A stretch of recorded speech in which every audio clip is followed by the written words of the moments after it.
Wow. What a performance. And nights like this make me even more depressed because if Chicago cut had never happened, what could have been for the season? The New Jersey Devils back at the Rock taking on the NHL all-time leading goal scorer Alexander Ovechkin and the Washington Capitals desperately looking for a win to keep their playoff hopes alive. And the New Jersey Devils lay the smacketh down, beating the Capitals by a score of 7-3. Oh, welcome back, Devils fans. It is your host, Ace, here on Running with the Devils, where we are talking New Jersey Devils hockey all year long. Please hit that subscribe button, smash the like, share with a friend. Thank you very much. And yeah, folks, if it wasn't for Chicago cut, nights like tonight would be way more exciting. I'm trying to move this thing. I got issues, folks. You guys know I have issues, but wow, what a game. Jack Hughes, Jesper Bratt, complete domination. One of those nights where these guys look like two of the best players in the league. It's unfortunate, again, that we got Chicago cut. Bratter and the rest of the boys decided to disappear. But we get to the game. Still love to see the wins. I know a lot of you still want to see tanking, but come on, how can you not want to see nights like tonight? We get to the first period and the Devils started off. One of the rare times the Devils scored first on the season. Lenny Haminaho makes a real nice backhanded pass to Cody Glass, breaking to the net. And Glass gives the Devils the 1-0 lead at 5:22, getting his 16th of the season. What a nice story on the season, Cody Glass. Again, I hate the silver linings, but Cody Glass certainly has surpassed my expectation, and I think many others. Great addition for this Devils club. His 16th of the year at 5:22 gives the Devils the 1-0 lead. And a couple minutes later, Dawson Mercer crashed in the net. I think he actually put that on the backhand as well. Dawson Mercer at 7:37 gives the Devils the 2-0 lead, assisted by Timo Meier and Nico Hischier. But it was all short-lived. This was a wide-open kind of score-a-thon in that first period because at 8:15, Cole Hudson putting on the burners, showing the speed. This kid's going to be phenomenal, just like his brother. He comes in and scores his first regular goal of his NHL career. His first one was on an empty net, but he beats Allen for his second, cuts the lead to 2-1, and then the Caps are on the power play a short time thereafter, and Dubois right in front. Too much time, too much space. He scores on the power play at 9:47, ties it up at 2, and then late, I love the late goals for. Late goal by the Devils. Jack gets it to Dougie, and he just rips the Dougie bomb that we all love and miss. We haven't seen too many of them. He's been doing more of that sniper wrist shot kind of thing in recent times, but Dougie lets the clapper go for his 12th of the season, assisted by Jack and Bratter at 18:19, gives the Devils a 3-2 lead. That is how the first period would end. And we get to the second, and peanut butter and jelly, folks. Peanut butter and jelly are filthy when they're on top of their game.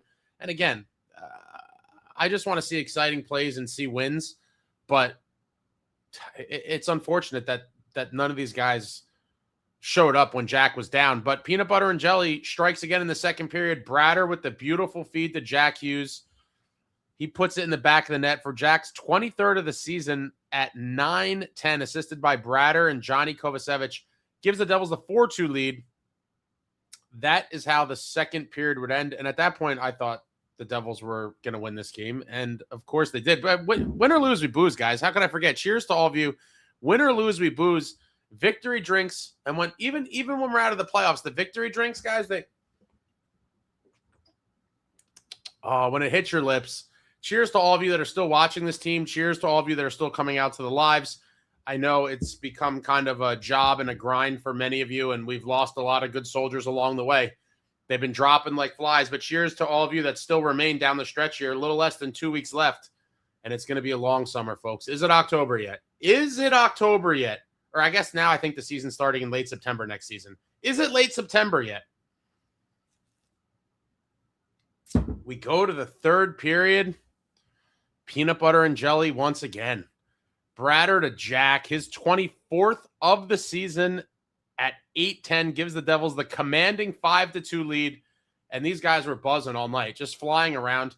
If I was a Capitals fan, I'd be furious. This was a huge game for them, trying to claw into the playoffs, and they just did not show up, honestly.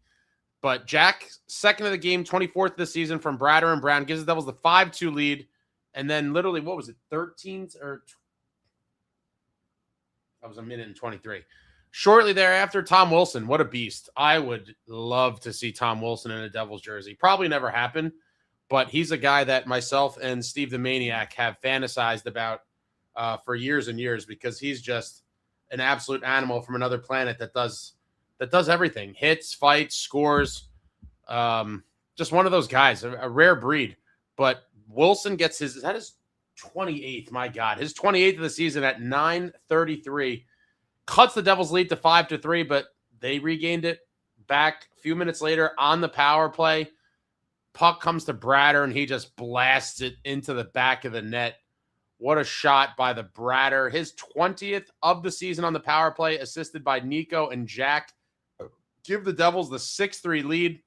And then Dawson Mercer on the empty net. His second of the game at 17:54. Second of the game, 17th of the season, assisted by none other than Peanut Butter and Jelly, Bratter and Jack. 7-3. That is how the game would end. We were on Jack trick watch. I was hoping it was going to happen. I think Jack probably could have tried to push for it there, but he was happy to get in the assist on the Mercer goal. But classic, just offensive explosion for the Devils. First time scoring 7 goals on the season. And you love to see it. What a game from the top guns. The top guns got to be the top guns. And unfortunately, the top guns minus Jack after Chicago cut just weren't there. And so another season down the tubes, but I'm going to enjoy these fleeting moments. Shots on goal, Capitals with 32, Devils with 30. Faceoffs, 47.4% for the Caps to the Devils, 52.6%. Caps go 1 for 3 on the power play. Devils go 1 for 2.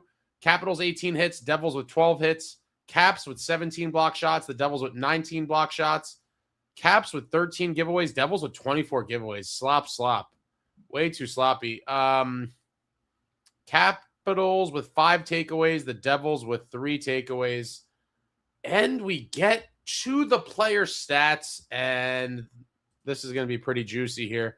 Cody Glass with that beautiful goal to get things going. 3 shots and a block for him. Nico Hischier with 2 assists and a block. We have Connor Brown with an assist and a block.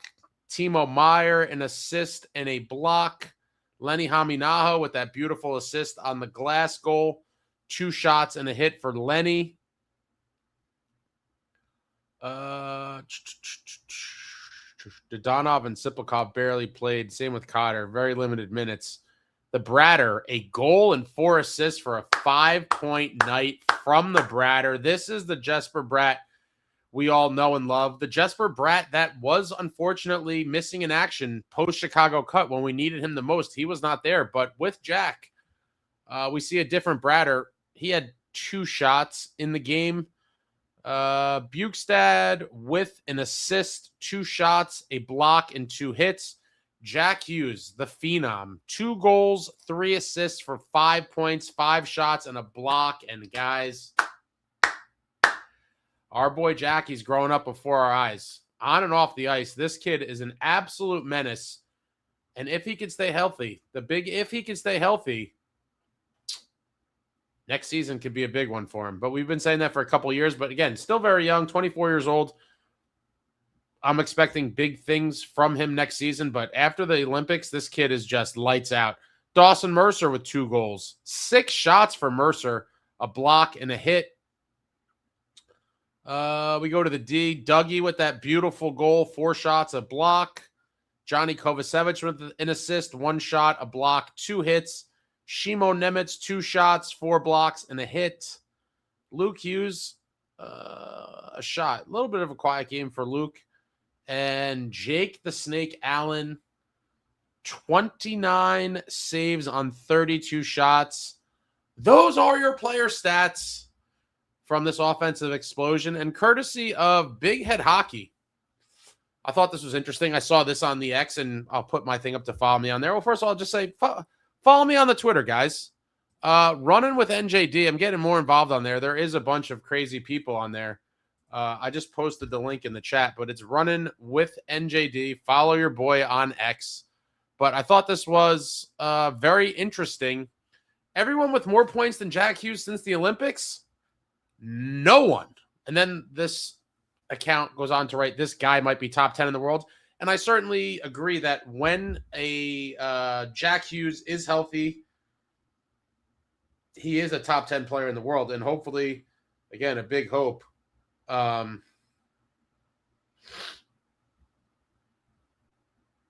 on one second.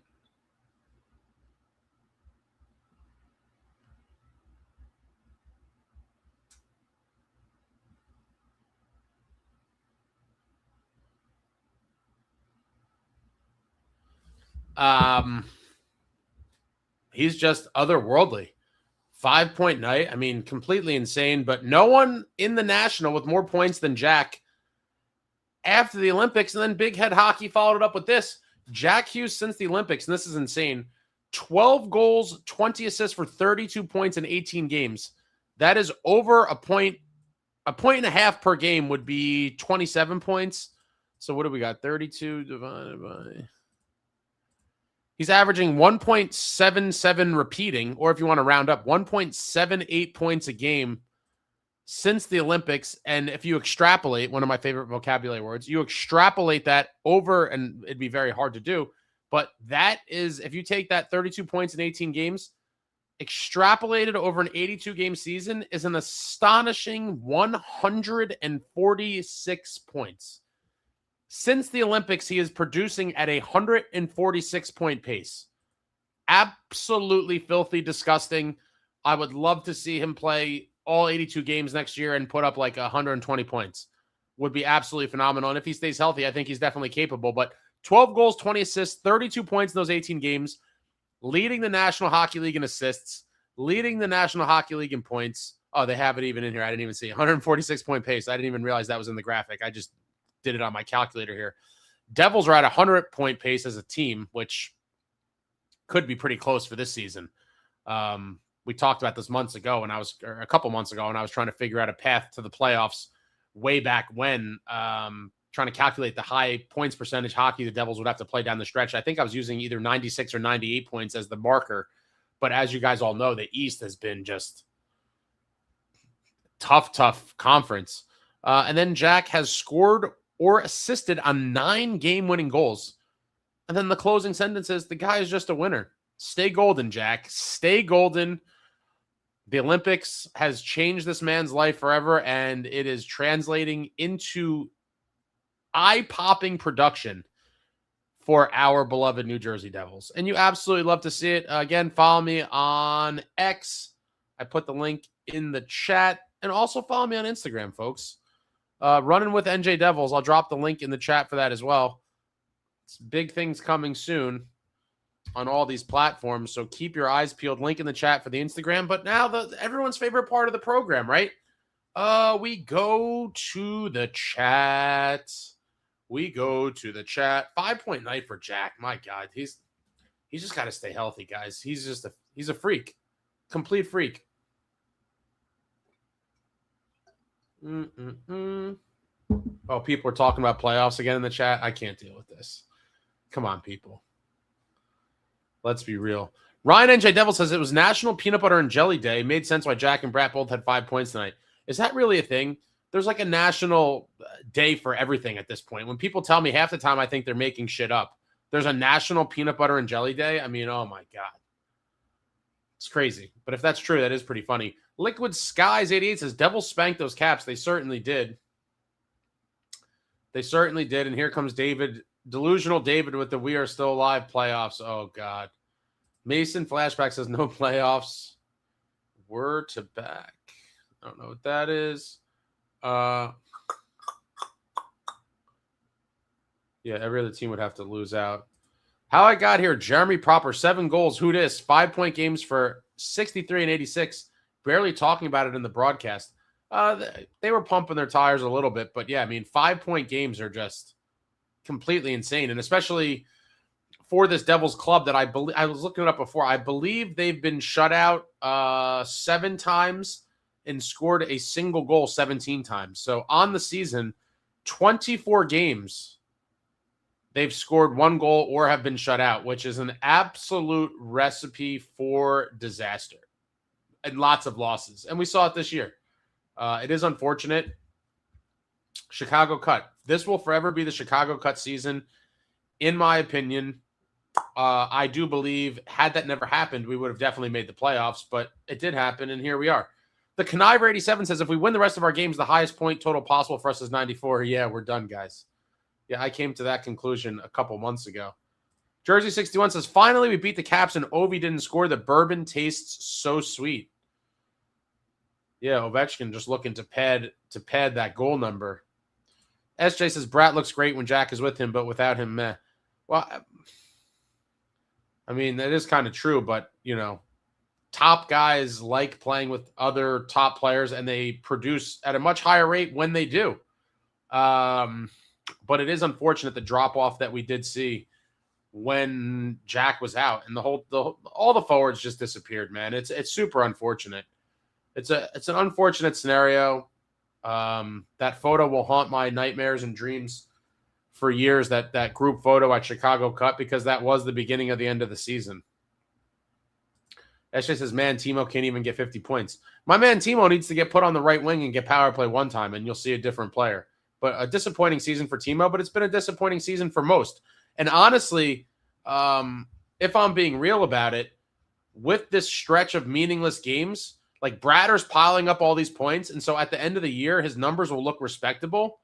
But if we're being real, there's kind of an asterisk there, because in the end, and I'm trying to be fair about this, and I like Bratter, but if you, I'm going to make up a round number for right now. I don't know what it will be. We'd have to go back and calculate. But if you get, 60% of your season production points-wise in games where your season was essentially over, like, I'm sorry, but I can't, like, because the story of this season for Bratter was he wasn't there when we needed him the most. And now he's piling up all these points. And when you look at it at the end of the year, his numbers won't look so bad, but it's like, you're picking up multi-point games left and right when the season was already over. And unfortunately, that does not really count in my book. Yeah, he's at 61 points in 74 games. He could finish with 70 points, maybe 68, 70 points. When you look at it on paper, you're going to be like, oh, it was an okay season, maybe slightly down. But for me, it doesn't tell the whole story, because all of these, he's getting 2, 3, 4-point games when it doesn't matter. There's something to be said for that. Pro Bowl Forever says, I just want Fitz and Keefe gone after this season. I would be okay with both of them being ousted, but I will be furious. And again, I am a Keefe guy. Like, not a Keefe guy, but I've defended him because a lot of people, I do think, have tried to scapegoat him and blame him for all of this team's issues, when in the end, I have to put the majority of the blame on Fitz, number one, as you all know, for the roster construction. But number two, the players have to take some of the responsibility for the disappointing season. And it is just a fan kind of go-to play to just blame the coach and like, he's the reason why. And I just think it's kind of lame. You have to look at what this team was and what did the big guns do without Jack, and they didn't do anything. They did absolutely nothing. And so I'm putting the blame more so on both of those parties than Sheldon Keefe. But if ownership decides they want to usher them both out, I would be okay with that. I think it kind of sucks for Keefe, but it's part of the business. But I will be furious if Keefe is fired and Fitz is allowed to stay on. I would be livid. And I think there is a chance that happens. But we'll see how it goes. Michael Timo says, what is Grits getting surgery for? Yeah, I forgot to mention that. Earlier today, we find out, it seemed like they were saying Grits was like day to day in the past couple of days. Then it was like, surprise, Grits is out for the year getting a surgery. Like, what? We thought he was coming back any day now. But nope, shut down for the year. Unfortunate for him. Hopefully he has a speedy recovery. Hopefully he comes back next season and picks up right where he left off. I do think he can be a legitimate top 6 forward for this club. Obviously, a restricted free agent this season, and hopefully Fitz doesn't let that contract drag into training camp. It is a big concern of mine. We obviously saw this exact scenario with Luke Hughes this summer leading into training camp and with Dawson Mercer the season before. But we'll see how it goes. A lot of projects for Fitz to take care of this summer, or a different GM if Fitz is fired. I don't think he will be, but there's a lot of pending situations out there. David S. says, Ace, where's your Are You Not Entertained clip? Oh, David, I retired the clips a long time ago. I can't, in my right mind, do all the sound clips and stuff when we're not going to the playoffs. I can't do it. I did, by special request, bring it back for the Ranger games, which I will always do them for the Ranger games, even if we were winless on the season up until that point. But I can't bring myself to do it in a season like this. Vecna Fitzgerald, Walt dissing Olmark on the wing pod. Yeah, I mean, a lot of those comments, we don't necessarily know he was talking about Olmark. There's a good chance that he was.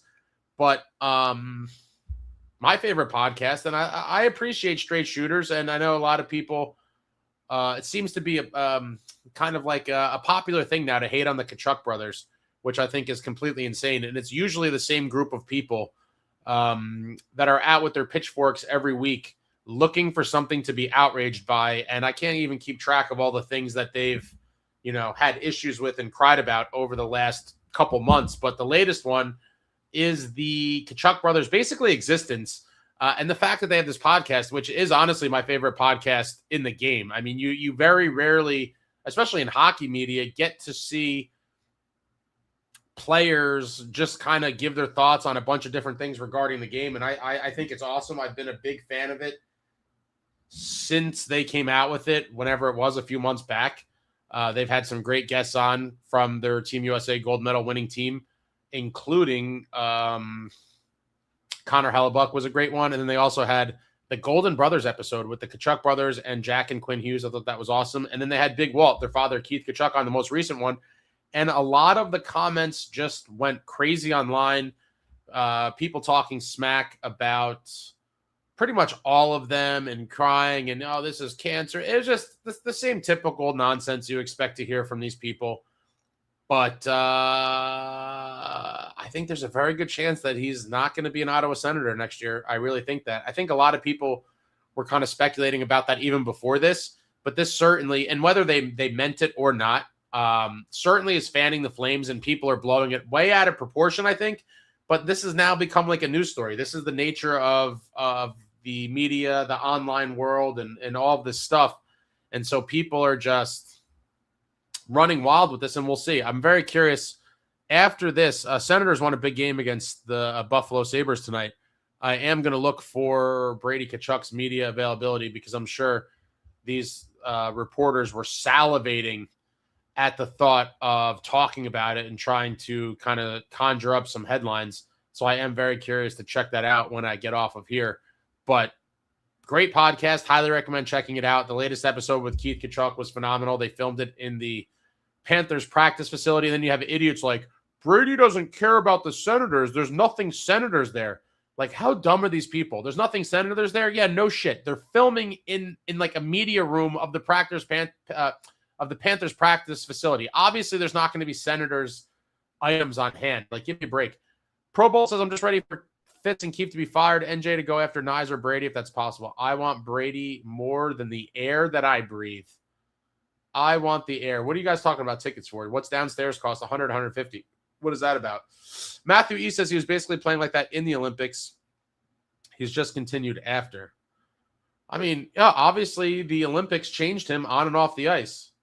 It's been great to watch. It's super unfortunate that we were not in a playoff position, or at least much closer, coming out of the Olympics, because a night like tonight, I would be so fired up. I'd be more jacked up than my nephews were the other night after I fed them all that sugar and gave them Coca-Cola. Shout out to my boys, but they're probably not watching. But they're sleeping over at my mother's house, and it's possible that they are watching. I don't know. But shout out to the fellas. What's up, fellas, if you're watching?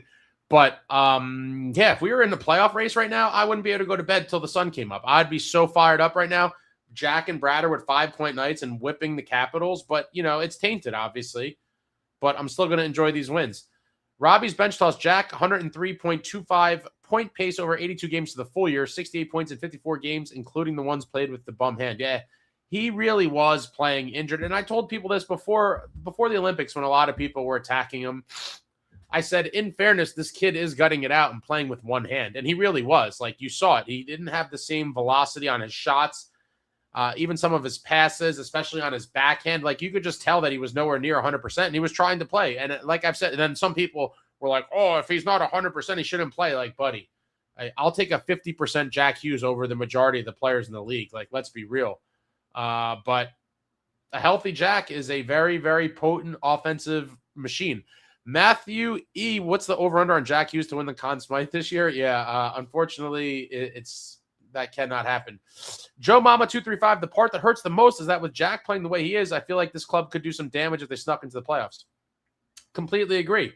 But too little, too late, and here we are. I do think, if the playoffs were starting tomorrow and we were in it, we would be a dangerous out for a lot of teams.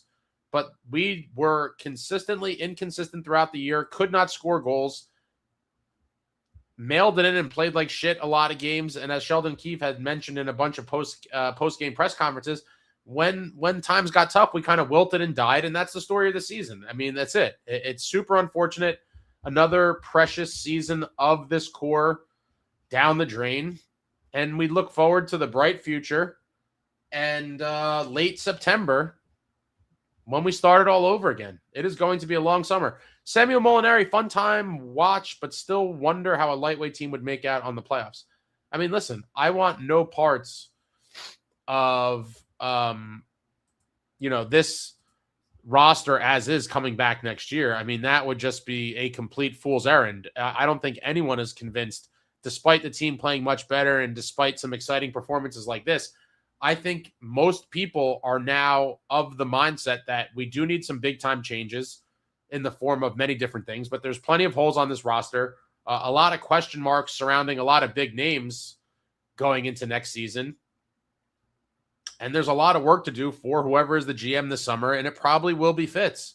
But like I've talked about the past, several games, it's a lot of projects for him to juggle at once for a man that seems to kind of hone in and focus on a singular kind of thing at once.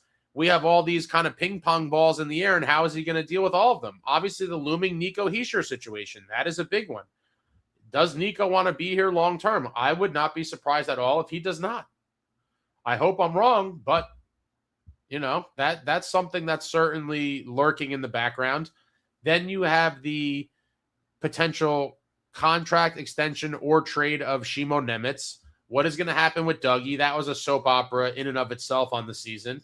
They tried to trade him. We didn't try to trade him. Dougie doesn't want to talk about it. Then Fitz is like, whoa. A bunch of nonsense involving Dougie. And you guys know I'm a Dougie guy. What is his future? So you got, Nico, Dougie, Nemo, the pending contract for Grits. What guys on expiring deals are going to be brought back? What does the bottom six look like next year? I mean, there's so many question marks, but despite how this team has played much better after the Olympics, like there needs to be sweeping changes, and anyone who tries to convince themselves otherwise is just looking to watch the same movie next year that we've been seeing the past couple seasons.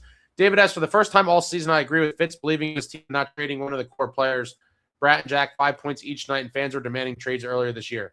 Again, I don't want to kick the guys back in because I like them, but where was Jesper Bratt when Jack Hughes was not in the lineup? He was literally nowhere to be found. And so, yes, I'm going to enjoy his 5-point nights like tonight. Beautiful game for Bratter, but I would have much rather seen a 1 or 2 point game from you in the games when Jack wasn't in the lineup when we were still in a playoff hunt. So padding the stats now, unfortunately, I can't give full credit for that. Great. You scored 5 points in a meaningless game. What does that really mean in the grand scheme of things? Evan says, Jack Hughes has played amazing hockey since the Olympics. Good job, Jack. Thank you for the super, Evan. Yeah, I mean, I think good hockey or amazing hockey is still an understatement. What was it? What did I say it was? It was like 1.77 points a game or something. I mean, that's just, 1.77 points a game is just another planet post-Olympics. And He grew up in Milano, folks. Jack Hughes has just become a new man after the Olympics. David chimes, earlier this season, you could snag $10 tickets all in on StubHub last minute at the Shark Tank. Wow, that's pretty phenomenal. I mean, I think there's been several games like that for the Devils as well. Jay Snow, I agree about Chicago Cup, but also the team is not a real contender if they can't tread water without one player going down. 1,000%. 1,000%. In any team sport, if one of your players goes down and you just completely collapse, then your team sucks and you're a one-player team. And when you look at this roster on paper, even with Jack Hughes going down, you'd say, oh, we still have Brad, or we still have Nico, we still have Timo, we still have Dougie and Luke Hughes and like, you have all these guys. You're like, you should never be that bad without Jack Hughes, but they were. Robbie's bench toss, Bratt, Hughes, Brown for full next year wouldn't be bad. We still need another top 6 player. 1,000,000%. And no more budget fixes and no more the answers in the room. Spoiler alert. The answer ain't in the room. We've tried that with the rotation of just throwing guys in the top 6 and hoping something sticks. You guys know I like Dawson Mercer. A lot of you have been down on him. He's a very good bottom 6 player, but he's not a top 6 player. And so if you try to throw him in there, and the thing that sucks for him is he looked the part earlier on this season. He really did. But then the other injuries happened. He got flopped to center, and then he never got it back. But Mercer is a fine bottom 6 player. For the people that want to run him out of town, like, it's crazy. Mercer's a solid player. I would not mind if they had to trade him to kind of improve the team and morph the identity into more of what it needs to be. But I certainly am not one of these people. It's like trade Mercer, like for any, like, it's just ridiculous. The guy's a bottom 6 player, and you guys had unrealistic expectations of him. It is what it is. Jay Snow, we've seen a lot of teams play super hurt and still win games. Yeah, good teams don't completely collapse when one player goes down. Rendich says God needed to step up when Jack was down, but that did not happen. Completely agree, and that's across the board for pretty much everybody. SJ, it's all the forwards, but most disappointing was Brad, or I expected more without Jack. I did too. I've always, for the past several years, he's been our most reliable and consistent point producer. And I was expecting him to be the guy when Jack went down, and he wasn't the guy. He was David S. says, yes, Ace, I am a delusional David. You can call me that. I like the name. I will believe until the very last shit of game 82 that we still have a chance. Well, David, we're going to be mathematically eliminated before that, so we'll see. Jay Snow says, no, I want to see Brown, Bratt, Jack as our top line. No. When Toffoli was dealt, I guess foolishly, believed that Fitz would get a legitimate, another top 6 winger to play with Jack. And then we kind of went into the answers in the room kind of stuff. And it's just bogus. We need a real top 6 winger this summer, and we need it now. Probolt says, I want either Nyes or Brady Tkachuk. Jeremy Proper, that was the same for a while down here in South Florida for the Panthers. It was great. Yeah, $10 all in to go see NHL hockey is phenomenal in any city. Jay Snow, I like Connor Brown a lot. He's a great third liner who can play up in the lineup. Yeah, for a couple games, if you need to throw Brown in the top 6, absolutely. But as an ongoing solution, it should never be a solution. These are all what I would classify as budget fixes and kind of Band-Aid fixes. Like we've seen that from Fitzgerald over the past several seasons. It's time to go get legit top 6 talent. David chimes, got to look at the guys who stepped up when everyone was puke. While I love Glass and Allen, to some extent, Nico too. Yeah, I would say if you look at unsung hero of the season, I think I'm already going to call it and give it to Glass. I mean, my God, this guy's been everything you'd want and more. Jeremy Proper, did the Tkachuk pod with Walt say shh on Brady's future in Ottawa? Big Walt. Well, you see, people, the people take little snippets and clips and they kind of, out of context it. But there was a moment they were talking about the CBA and the salary cap going up and all that stuff. And Big Walt was like, how many years you got left on your deal, Brady? And he was like, 2 more.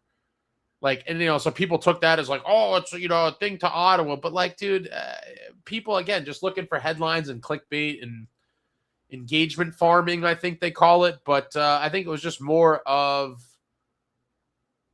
kind of reflecting on the cap going up and how guys are getting paid. And obviously he wants to get paid like everybody else does.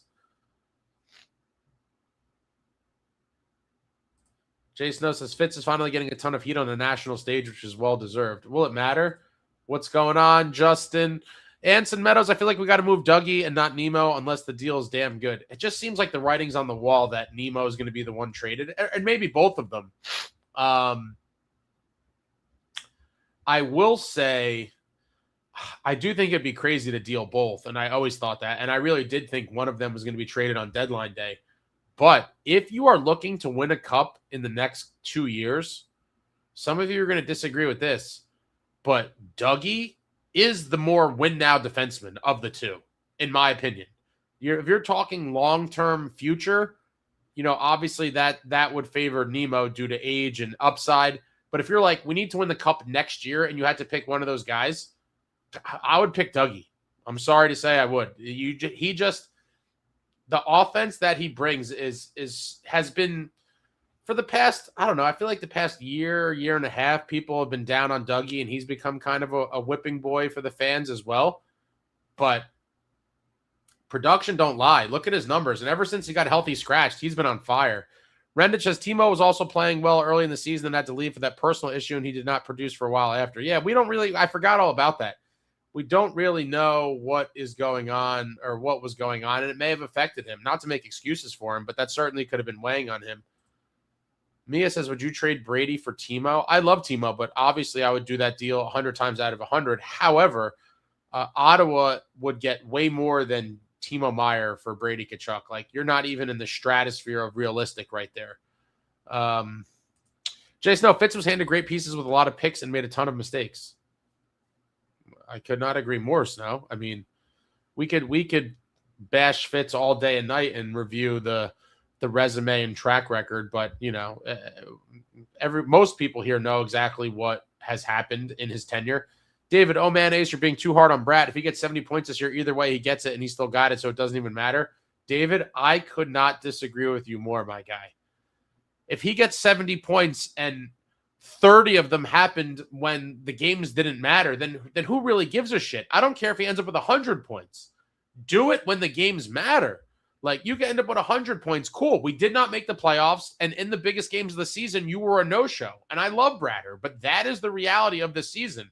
And so I can't be like, oh, glove clap for your 70-point season, and 30 of the points came when you guys were just playing pressure-free when the playoffs were done. Pro Bowl says Nemitz is probably going to want a Luke-type deal. He'll be a good trade bait with this year's first-round pick for Nyes. Yeah. Nyes, another guy that's been talked about heavily, obviously. I would like him here at the right price. I would like Brady more. But, Samuel, I've said it before, you can't have a team that folds like a cheap suit when one guy's out. And I don't care if it's Jack or anyone else. Completely agree. McDavid missed a bunch of time, I think, either last year or the year before, maybe even both. And, like, Edmonton had a respectable record, I think, from what I remember. Other guys got to step up and pull the weight. You can't just completely fold and be like, oh, that guy's injured. I guess we're going to lose 80% of the games now. Like, sorry, that cannot happen. Completely inexcusable. Pro Bowl says if Nemitz is gone, would Dougie be moved as well? At this point, it's very hard to predict what will happen, in my opinion, with this organization, because I do think sometimes, conventional wisdom or logic does not apply. I do think in a vacuum, it would be it'd be very risky, in my opinion, to trade both of them. But nothing would surprise me anymore with this team, honestly. Could they possibly do it and survive it? It's possible. Is Seamus Casey a guy that they think could be ready for the NHL? I don't think that they think that, due to the fact that when we had injuries, he was never called up, and then he was injured in the AHL as well. But, he's another guy that, like, what does the team see as his future? Is he a trade chip, or do you have some sort of NHL plans in his near future? I have no idea. Edwards could be a guy. You could always go to free agency and try to get like a veteran, serviceable D-man on the cheap, or at least, affordable. So who really knows? I don't know, but you would think that at a minimum, obviously one of them will be gone this offseason. There's no way that you're giving Nemitz whatever contract extension he wants and keeping Dougie on the books for $9 million. It'd be the most expensive blue line in the history of hockey. Crazy Alex says, love the bros. The jokes on Brady are so funny, though. Yeah, they're roasting him pretty good.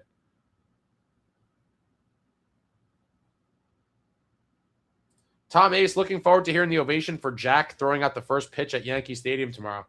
Yeah, the next stop on the tour for our boy Jack, post-Golden Goal. He did McAfee. He was on Good Morning America, Saturday Night Live. And now he'll be throwing out the first pitch at Yankee Stadium. Pro Bolt says, I feel like Brady's going to Florida if he's leaving Ottawa. It's definitely possible, but there's 2 more years left on his deal. Maybe he plans to go to Florida in free agency. Maybe not. But in the end, if he's going to get traded elsewhere with 2 years left on his deal, I certainly would take my chances. Frank Carlone says, meaningless games, fool's gold. I'm not falling for it again. Been there, done that. I'm with you. I'm not, I'm excited for the game in the moment, but, for the people that are like, oh, if Bratt gets 70 points, David said, oh, if Bratt gets 70 points, it's 70 points. Like, no. That's a tainted 70 points if you're piling up all these points in games that don't matter.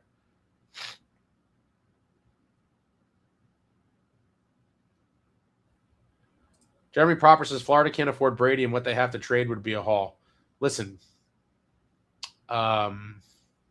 winners find a way. Bill Zito is a winner, and if there was a potential deal on the table for Brady, or if he was on the move, I am sure he would figure out how to make it happen, because that is what winners do.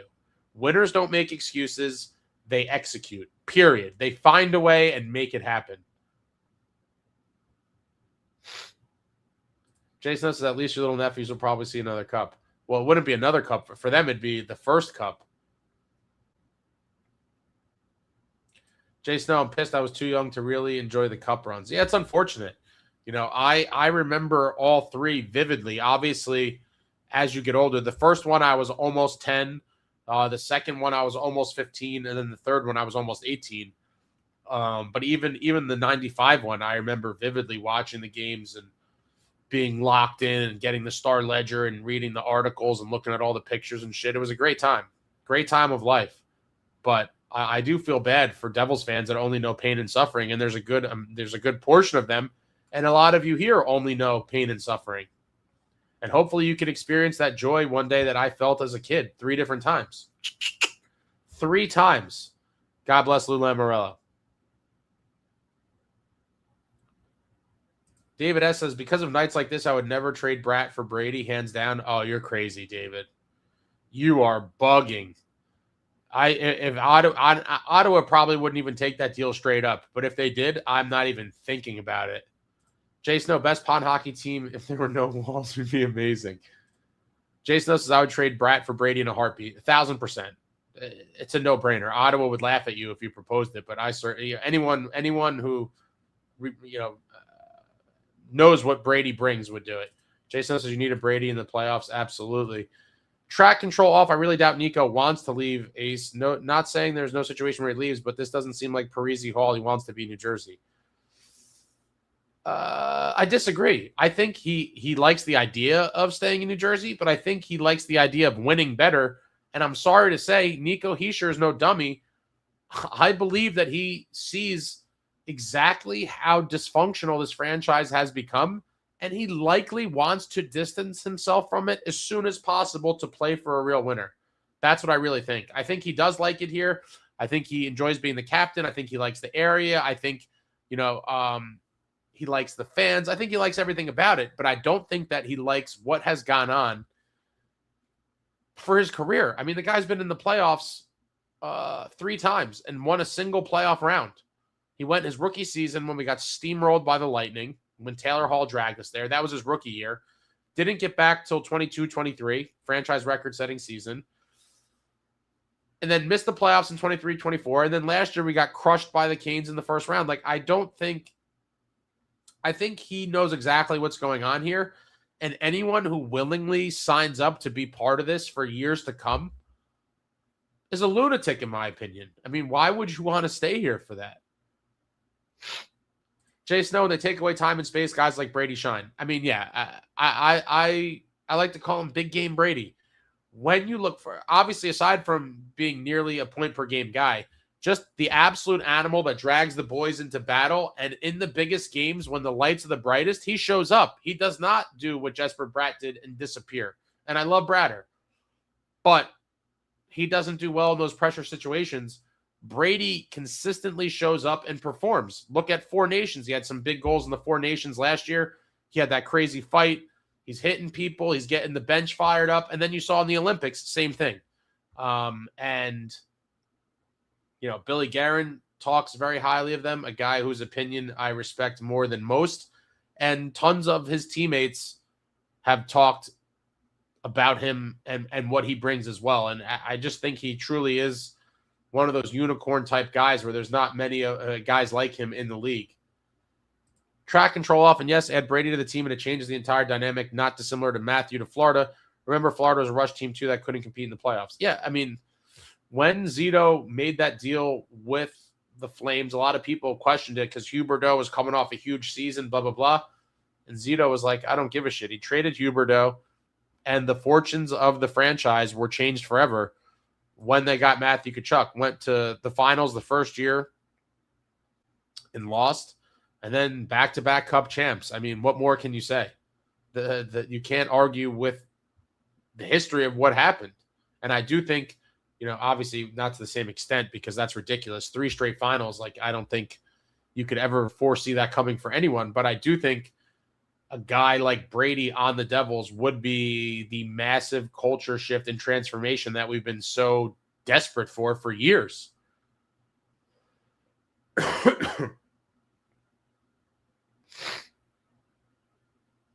Anson says, man, if we could get Brady for picks, prospects, and not a key roster guy, never happening. You're never getting a guy like Brady Tkachuk, especially with 2 years left at a good cap hit. He makes under $9 million. You're going to have to give up a roster player. At a minimum one. So, to think that you're going to just steal him from Ottawa is crazy. Tons of teams would be in the mix. Metalander, when Jack returned from hand injury and scored in the first game back, the goal made him the scoring leader after missing 19 games. Think about that for a minute. Yeah, Jack is our best player by far. I mean, that is a very telling stat, right? Played 19 games less than everybody else, and he has more goals than anybody else. It's crazy.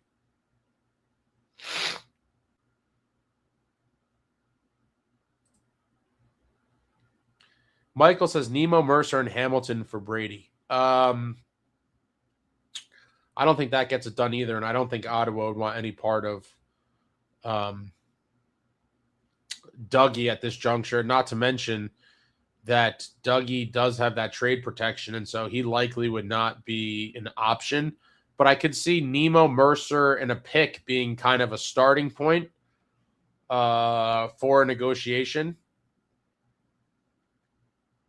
But we certainly have the assets, especially if you start talking about including a core piece as well. But even without trading a core piece, if you're looking at a guy like Nemo in the first rounder, those are 2 big pieces off jump. And then you still have guys like Mercer floating around. As much as it would suck. Would Ottawa want a guy like Hami Naho? I mean, who knows?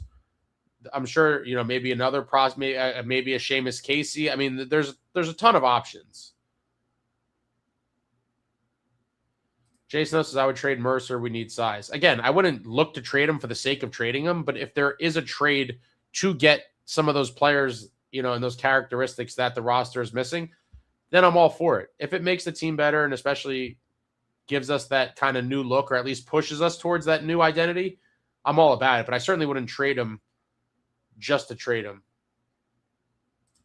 Jason says, I want size in our bottom 6. I think a change of scenery would be good for Mercer. Perhaps. Justin says, I agree with you, Ace. Where was Bratt without Jack? Missing in action. Evan, we need more size and physicality next season. Play faster like we are doing now. Agree with that.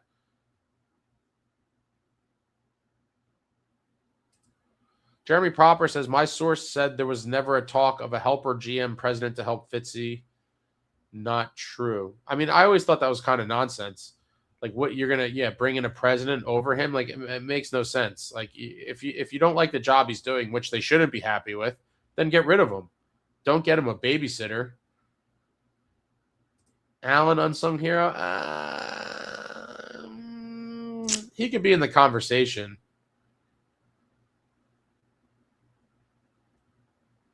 Jay Snow, my word with glasses, having a career year with a crazy shooting percentage. I really hope he could repeat. Maybe not, but if he gets you 15 goals, I think that's a win. I mean, what did he get tonight? It was like his 16th or 17th. Yeah, I mean, he's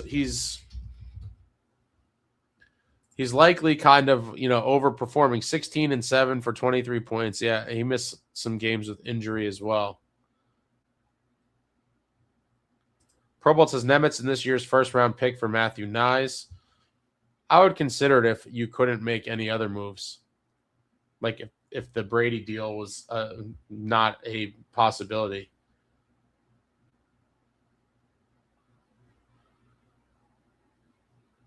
Pro Bowl says Dougie can't get physical in the playoffs, though. Maybe he can be thrust into the fire and kind of, I mean, he had a couple big hits earlier in the season, and then we just never saw it again. I was very optimistic when I saw it, and one of them led to a goal. A guy was coming up on the rush, and he just popped him off the puck, and then Dougie picked it up, and he dished it to somebody, I forget who, and it led to a goal. And then it was like, oh, is Dougie going to hit this year? And then it didn't happen anymore. Benjamin says, hell yes, he is. We need Doug next year, not sorry. John Fay, I guess he's talking about the healthy scratch. If only he did that to other guys struggling and not just Dougie. Well, there's no guarantee that other guys would respond the same way, but Dougie's certainly been on an absolute tear since it happened to him. Jason from, I guess it's Pagnata and Sarah Valley ripping the Devils. I do think the owners are taking notice.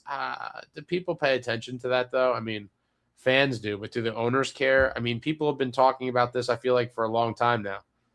Jason says it does matter if Bratt's just putting up points and the season's over. He was a no-show when we needed him most. Yeah, that's what I was saying before. Yeah, I'm super behind on the comments. I apologize, guys. I'm trying to catch up here, but I'm trying to read as many comments as I can. Robert Isaacson, the disappointing part is Nico, Timo, and Bratt could not pick up that offensive load when Hughes was down. Yeah. And now he's back, and everyone's playing loose, and the games don't matter, and everyone's putting up all these points, but great for your stat line, but it wasn't there when Jack was out. David Chimes, this is the only season where Bratt disappointed a bit. Still say Ovi banged him up. We will find out who played injured in the postseason wrapper. Maybe.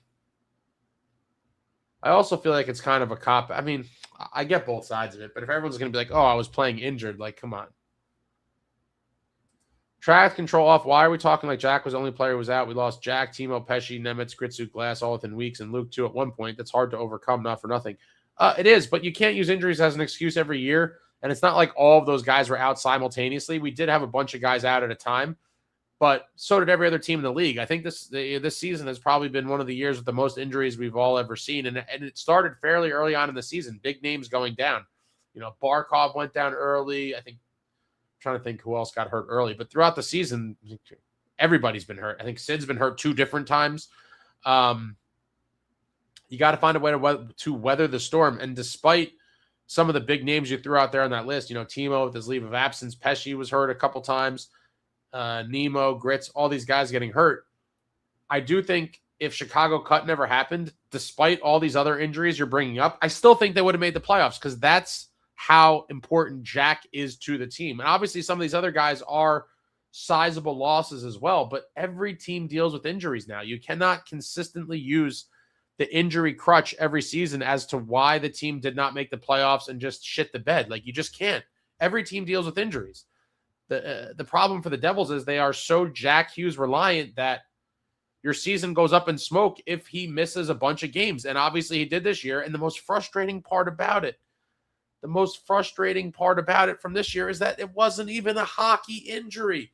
He didn't get hurt playing the game of hockey. He got hurt at a restaurant during a dinner.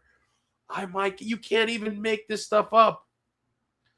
Reddit says Dougie's still not easy to move. He has a 10-team trade list, and agents, players can make that extremely restrictive. I'm sure by design it was extremely restrictive, but his agent did come out and say a few months back when this all went down, that they would consider other teams not on the list if it made sense for Dougie. And so I do think if you find him a competitive team in a place that he'd be willing to live, he could potentially sign off on a deal, sending him to a team not on his list.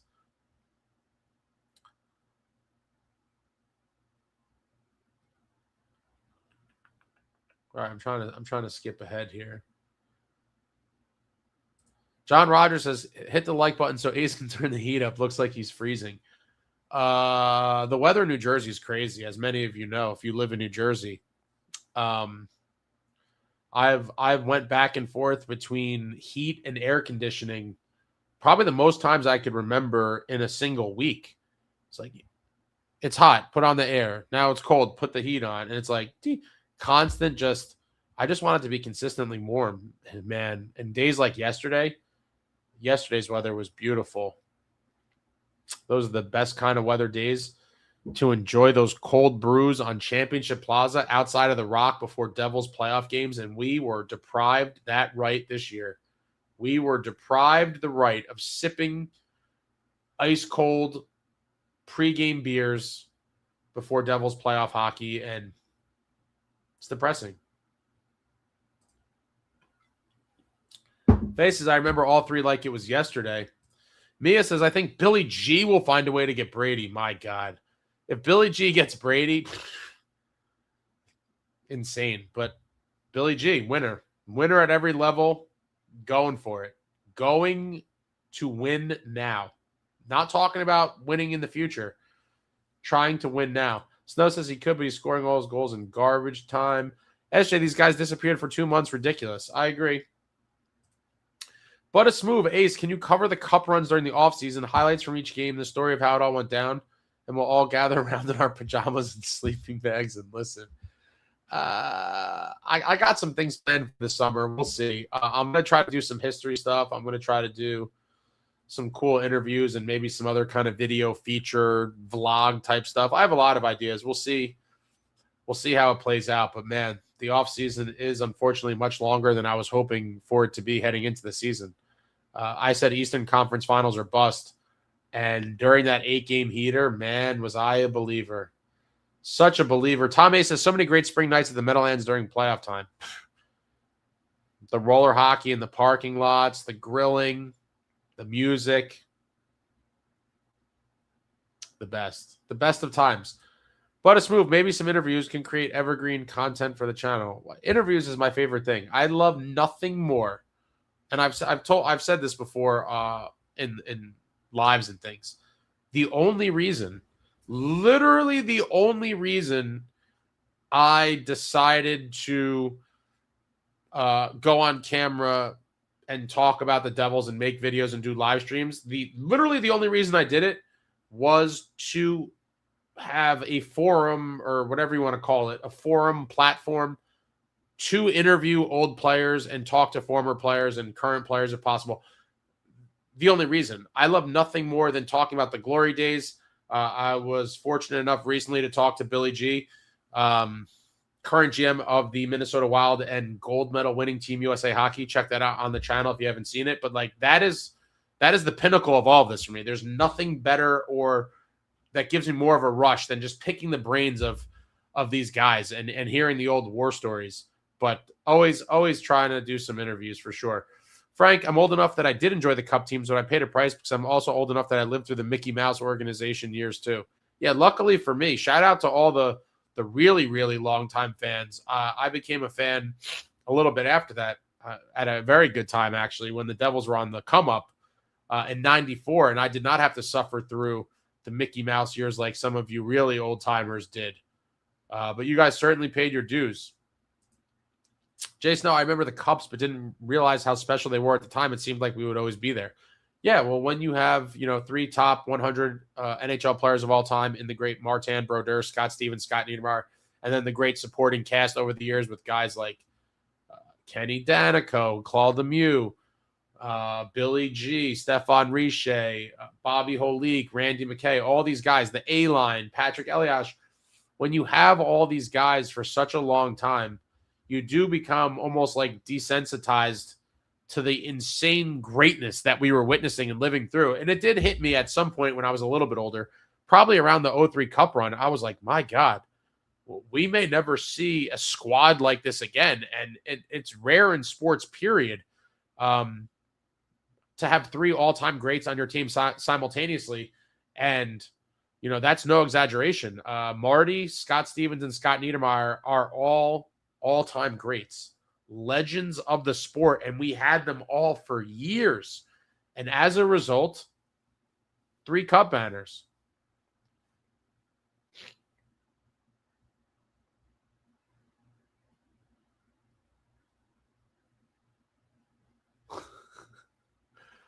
Anson Meadows, Brady's a gamer. We got to be in on the hunt. Forget being in. If Brady's on the move, it's obtain Brady or failure. It's a pass-fail. There's no excuses. We have the pieces. If he gets moved and it's not to the New Jersey Devils and he gets traded literally anywhere else in the league, complete failure by Fitzgerald or whoever's the GM at the time. Jason, those guys like Brady are the guys who win you cups. Absolutely. He's an old school dog. David S., when Bratt and Jack hit 100 points each next year, I'll hear crickets from all the fans bashing them this year. Well, listen, I love being wrong about I don't love being wrong in general, but I love being wrong when it's something like this. But I've given Bratt his props, and many times in the past I've said he's been our most consistent producer for years, which is true. But in our most desperate hour, he didn't get it done this year. That's just the cold, hard facts. And I'm a Bratter guy. I love Bratter. And when he's on top of his game, especially playing with Jack, he's a lethal phenom. But that was not the case when we needed him most post-Chicago cut. John Faces, we were spoiled with Lou at the helm of this organization. Beyond spoiled. Lou was the gold standard for sports executives, never mind NHL GMs. Robert says, I don't want to dump on Bratt because I do like him, but he only has 2 playoff goals in 18 games.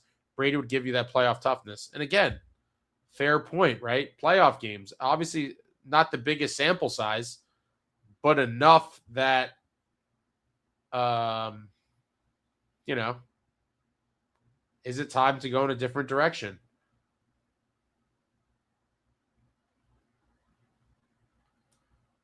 Pro Bowl, what would be your package for Brady? Mercer, Nemitz, Live, and a pick or 2 for Brady? I would certainly do that deal. I would, again, try not to obviously try to give as little as possible, but it's going to be a sizable package. If Ottawa puts out the flares that Brady's on the move, there's going to be a ton of teams in the mix. And I don't even want to tell you what my worst nightmare is, because myself and Steve the Maniac have talked about it, and Brady would totally be a move that Drury would try. And if Brady gets dealt to the Rangers, oh my God, I will be sick to my stomach. Snow says, I think Dougie's gone this summer. It's certainly a possibility.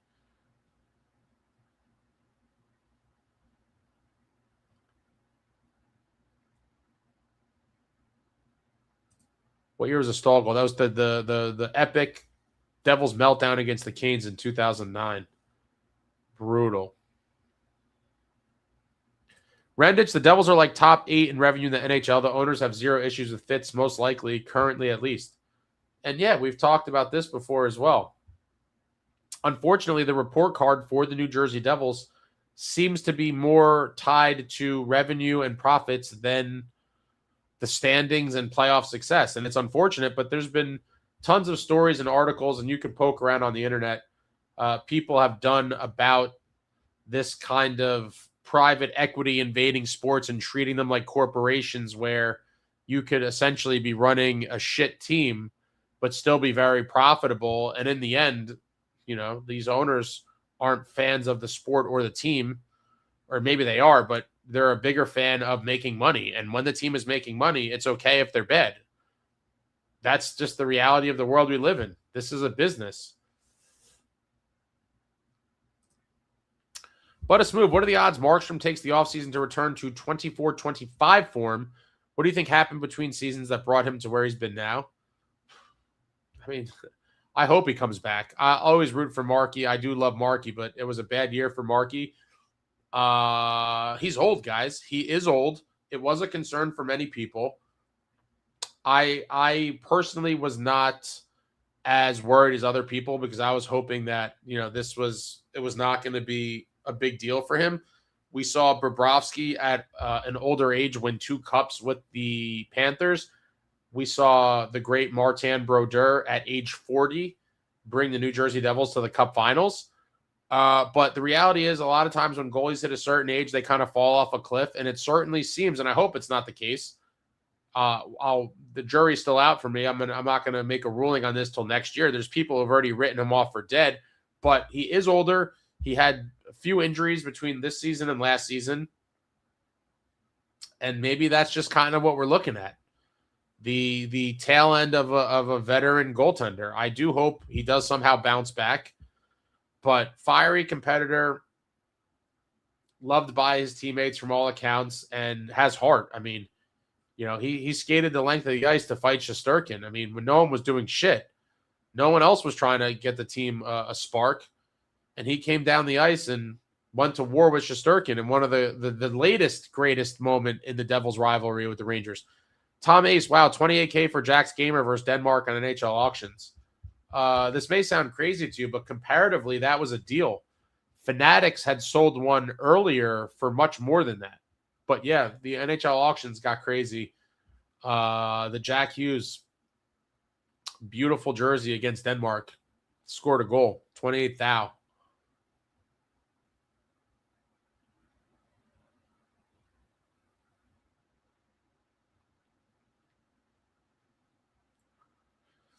John Fay, I would say I'll not be surprised if this team is the same as this year, but plays at another level of hockey like we are in this last 8-game span.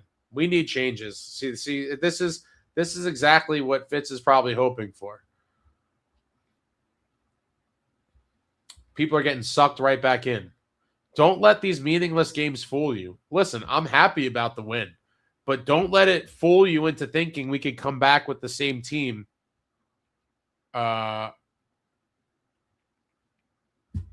And do anything. We need Dougie's $9 million. Not necessarily, Snow, because you figure Nemitz is going to get at a minimum, 7.5 or 8. So if you sign him and trade Dougie, it's $1 million savings, or you trade Nemo and you're not paying that money. I do think this is one of those, people are looking at the Dougie $9 million. They're like, oh, we can't afford to pay him that. But, if Nemo's going instead, look at the money you're not spending there. Saravo broadcasting the Olympics really humbled Jack. He went from it's all about me to I'm a team player. It's about the logo and not my last name. Uncle Lou, baby.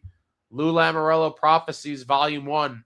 Crest on the front of the jersey, not the name on the back. And yeah, I do think Jack has matured significantly throughout that process. And that's what being around veterans and real leaders do. And like I've said for a long time now, that's another organizational indictment, in my opinion, is that these guys never really had those leaders in the locker room like the glory year Devils did have. These guys raised themselves in the league. And I do think that is a huge misstep by the organization to not ensure that these guys had those proper mentors around. It just did not happen. And it seems like Jack is kind of getting that schooling on the Olympic stage with Team USA.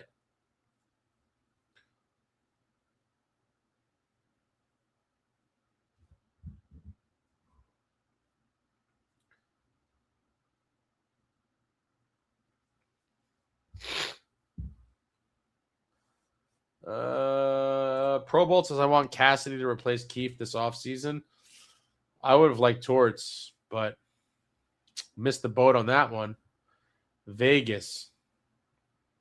Am I getting close to caught up here? My God, you guys are chatty. Shout out to all of you. Yeah, everyone plays banged up in an NHL season. All right, let's see.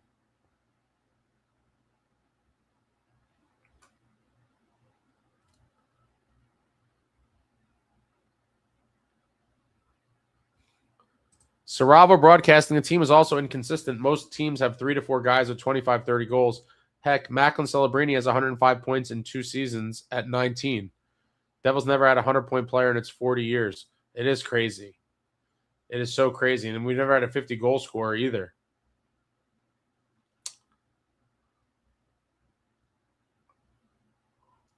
We got Billy G is the man. He certainly is. SJ, our future lies on Luke becoming a true number 1 D-man.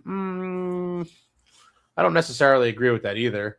I think Luke has to continue to develop and become a great defenseman, but and I think he is certainly capable of being a true number 1 D-man.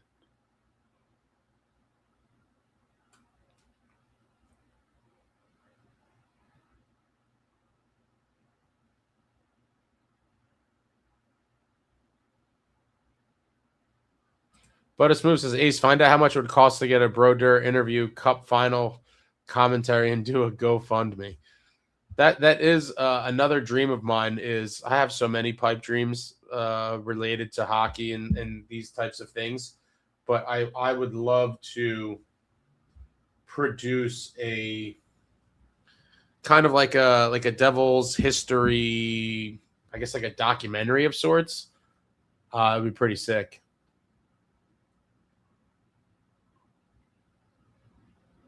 I still have my Disney ears. F. Dwayne Jetski. Oh, man. Beachmaster says, I got one for you. Quinn or Brady, one or the other. Poof. I would have to go Brady, but, man, Quinn would have been a dream, too. Jay Snow says, if Ottawa makes playoffs, I don't think Brady leaves.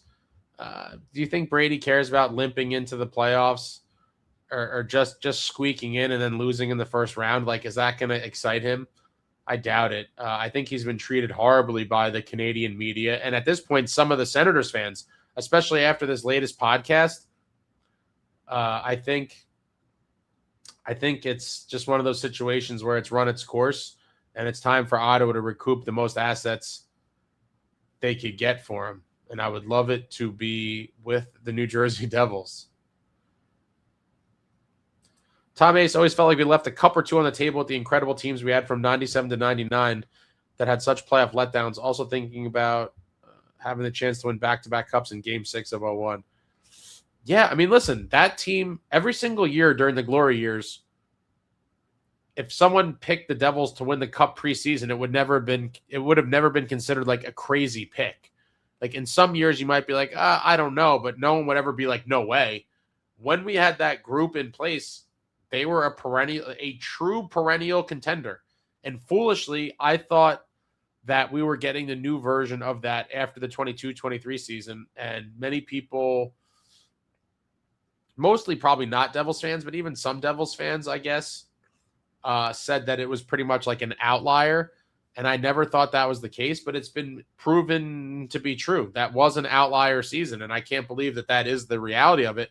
But I thought we were going to be a legitimate playoff team and decent contender for years to come, and it just never happened.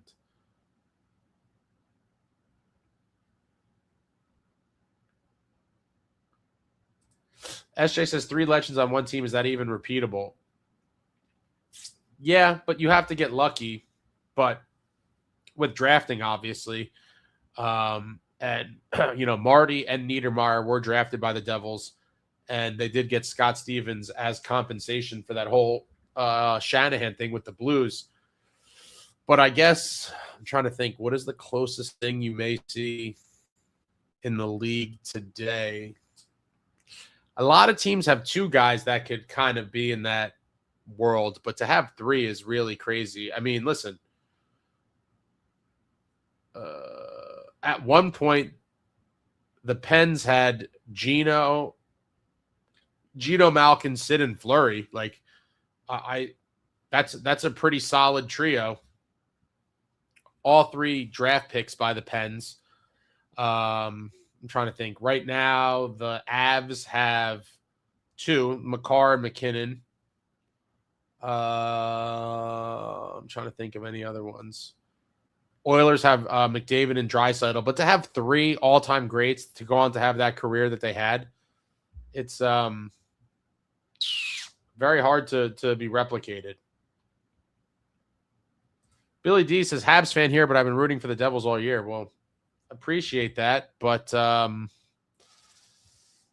your rooting didn't help us. Here we are. Man. Wild stuff. And Montreal looking to hold on to their spot.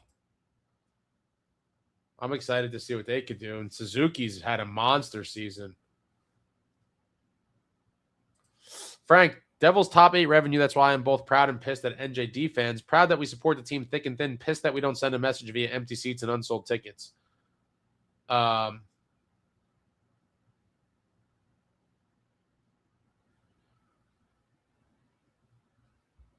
Unfortunately, I think sending the message via the, not buying tickets is the only way. I do think it sucks because, everyone likes going to games and the players deserve our support. It's not really their issue, but I do think the only way a message ever gets sent is if collectively a fan base stops paying for games. Outside of that, if the money's still flowing in,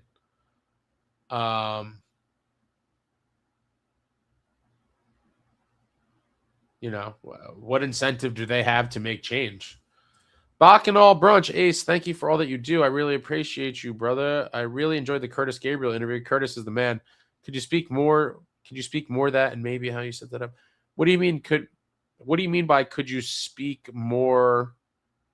Could you speak more of that? I don't know. What does that mean exactly? John Fay says, knowing Fitz, it will stay this way. Yeah. I have to agree.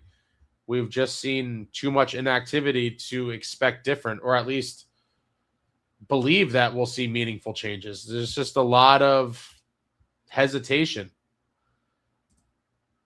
Benjamin, we need an atomic level of change. This core is cooked.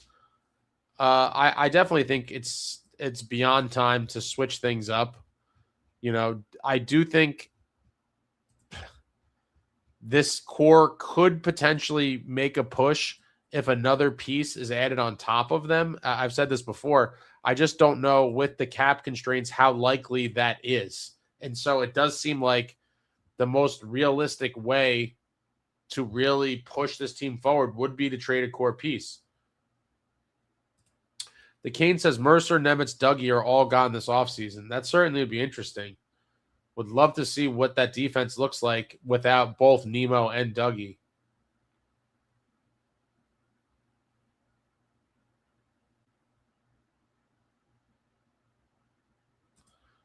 Colby says, I don't know how to say this. Is it Vejmelka has the most games played out of any goalie? Guess Bill Armstrong in Utah don't bow down to analytics nerds. More organizations need to follow suit. It is interesting that Markey played 2 different back-to-backs within like a week or a week and a half span after the Olympics. And I do think him playing the back-to-backs in the Olympics probably had something to do with it. And I also think the fact that our playoff hopes were pretty much dead at that point gave the Devils the courage, I guess, to experiment with it and see like, okay, let them play and see what happens. But, sports science and analytics runs the game right now. The Kane, we ain't running it back with the same team next season. I hope not, but, we heard that same message last summer, and it was mostly the same this year. Rendich 2 says, I'd bet a large sum of money Dougie is 100% staying and Nemitz is 100% traded going into next season given Dougie's level of play post-benching. I could see it. And like I said before, many people will disagree with me, but if you need to pick one of them for like 2 cup runs, I'm picking Dougie. Again, Nemo, obviously the more valuable player for the future and for years to come. But if it's like you need one of these guys for the next 2 years to try to win a cup, if you're truly going to try to make some moves, put some chips in the middle and try to truly win now, Dougie's the guy that I would want. Martinelli's, the Red Wings had Fetisov, Fedorov, Yzerman, Lidstrom, Shanahan, Hall, and Hasek on the same team. Undeniable. I guess I was thinking more of long-term Martinelli's, but the way Stevens, Needs, and Marty were together for a good It's a solid, 11-ish year run. But yeah, the Red Wings have had their share as well. Trying to think, what was the longest? Yeah, like Hall, I would consider Shanny, Hall, Hasek were kind of hired guns that were brought in via trade or free agency. But Lidstrom, Yzerman, Fedorov, yeah, those were their draft picks. But yeah, I mean, yeah, the Red Wings certainly, however you want to slice it with the different guys they've had over the years, they've had tons of all-time greats as well.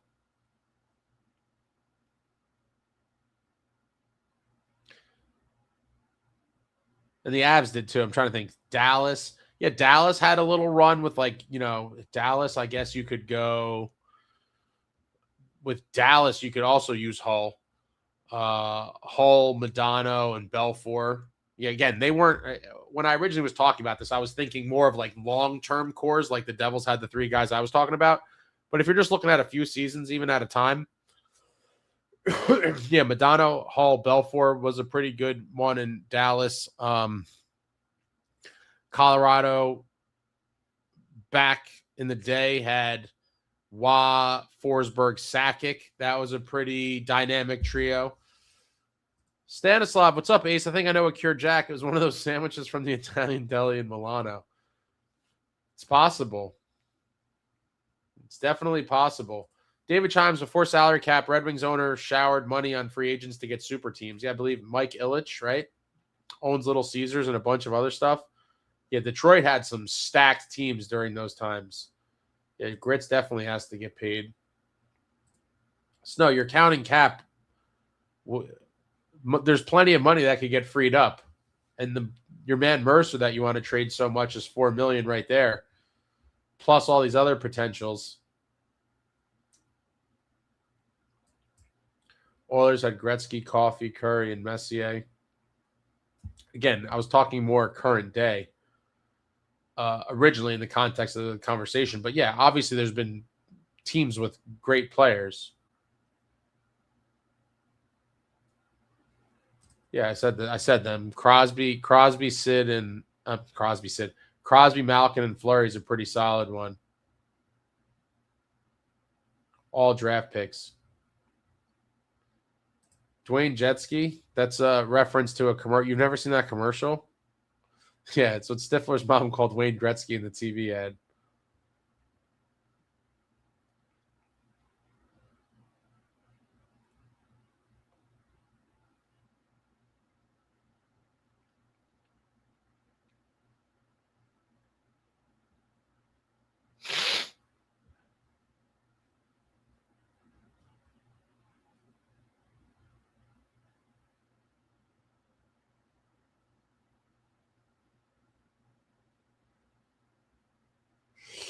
Matthew E. Ace, fun fact, and maybe you could ask Billy G about this in your next interview. Billy actually played for Herb Brooks at the beginning of his career in Utica. Kind of a full circle moment after gold. Yeah, I did know that. Billy G, because of the time he played and obviously winning the cup with the Devils in 95, but the era that he played in and the guys that he played with and against throughout his career, plus now his executive career, I'm not exaggerating when I say I could literally talk to Billy G for probably 6.5 years and not run out of things to ask because there's so many things you could ask. And he's so insightful into the game and guys and just the little details. Billy G, definitely one of my all-time favorites. You guys knew that even, before the interview. I've talked about Billy G a million times. Frank, the thought that haunts me, if the owners do fire Fitz, the same guys that hire him will be picking the next guy. I mean, that is frightening to some extent, Frank. However, if we're being realistic, the bar is on the floor. I mean, can someone do worse? I would say no, unfortunately, that they cannot.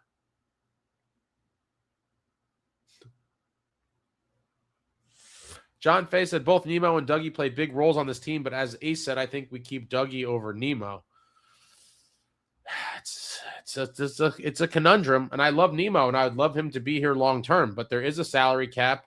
We do have other needs, and realistically, he is one of our best potential trade chips, in my opinion, to address, those forward needs. And so something's going to have to give.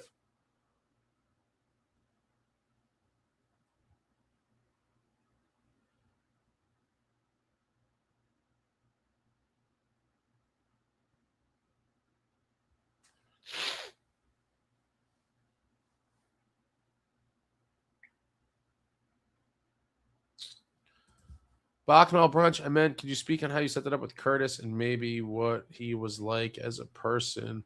He has a very interesting perspective on what it's like for a guy like him to make it in the league. Yeah, if you haven't seen that interview, check that out on the channel. Curtis Gabriel, very interesting dude, nice guy. I had a great conversation with him. I guess that was a few months ago. No, I talked to him online a little bit in the past, and we talked about maybe doing an interview. We exchanged some messages and things, and then eventually the timing was right to do it. But yeah, I mean, he had a very tough road at every level of hockey, basically from when he was a kid to, minor leagues and the NHL. And he had to scrape and claw for everything he ever got, and carve out a nice little professional career for himself. And his story is a very interesting and inspiring one. But if you haven't seen that, check that out on the channel. Curtis Gabriel, a very interesting dude. John Fay, Dougie's a win now, guys. Ace said he brings the offense and always shoots on the power play. And even though he doesn't hit, he uses his body when it's needed to prevent the opposing team from getting the puck. Yeah, I mean, if I had to pick one to go on a run with, I'm taking Dougie. I mean, I've told you guys my reservations about potentially trading him, even going back to last offseason. And a lot of people flamed me for it. But the one thing I always said was, you people will miss Dougie Hamilton when he's gone. And I stand by that statement. You will miss Dougie when he's gone.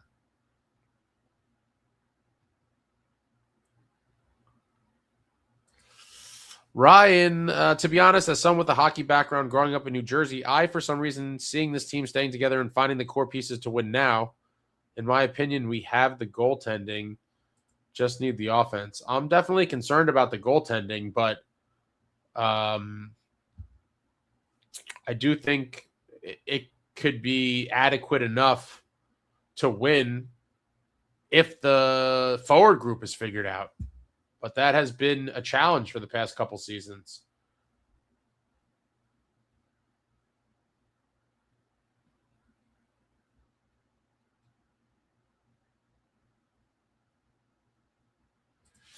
David Chimes never remembered supporting cast who were key: Nemchinov, Malikov, Neil Bratt, and Neuendijk, Chambers.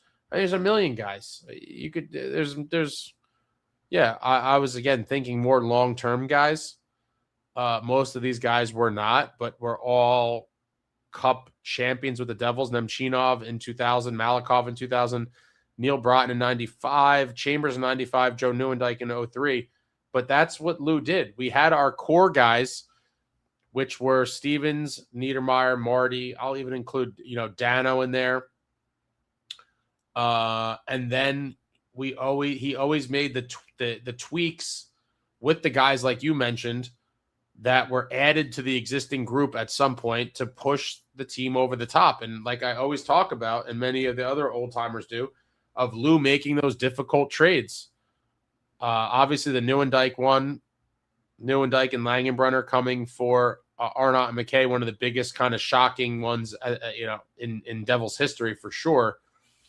But always had his finger on the pulse of the team and did what he thought was going to make the team better, and was always making those little tweaks. And many seasons they paid huge dividends, and there was tweaks in every Cup season as well.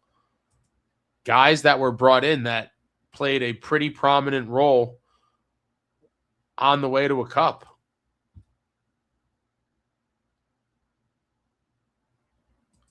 Jeremy Proper says, has anyone seen Frank the Tank lately? Boys lost pounds. Yeah, he's been on a serious training regimen. Shout out to Frank the Tank, trying to get in shape and be healthy. And he's been doing those walks for a while, and he really ramped it up after he went out and saw Schwarzenegger in California. Very cool video if you haven't seen it.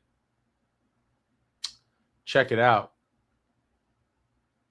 Frank the Tank and Arnold, the Governor.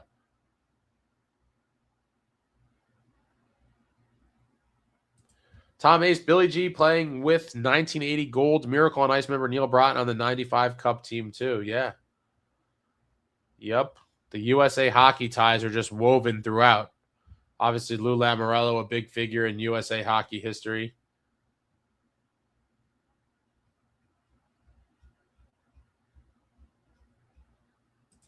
Gleason, you'd be surprised how goaltending rises and falls with the rest of the team. Even something like save percentage is still a team stat. A great team can survive an average goalie. Bad teams wilt and fall at them. I agree. You've seen in the past, however many years, couple decades, 20 years, teams win with goalies, and you're like, what? And I do think to some extent that is why goaltending as a position was sort of de-emphasized for some years, where teams just thought they could kind of plug in anybody and win. And I think good teams probably could.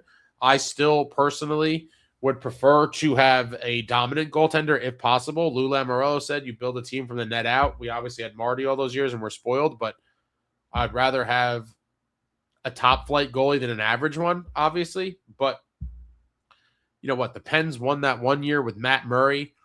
The Blackhawks won with Antti Niemi. I mean, you could just go through a bunch of teams and you're like, wow, that guy wasn't necessarily like a great goalie, but they were on good teams. They played well for a stretch in the playoffs, and they got it done and won a cup. Tom Ace, Bobby Holik, I thought I mentioned him. Huge piece to all the glory year teams too. Yeah, to me, one of my favorite kind of groups of guys that I always talk about from the glory years is the Holik, McKay, Lemieux. Like those, that's a very special group to me.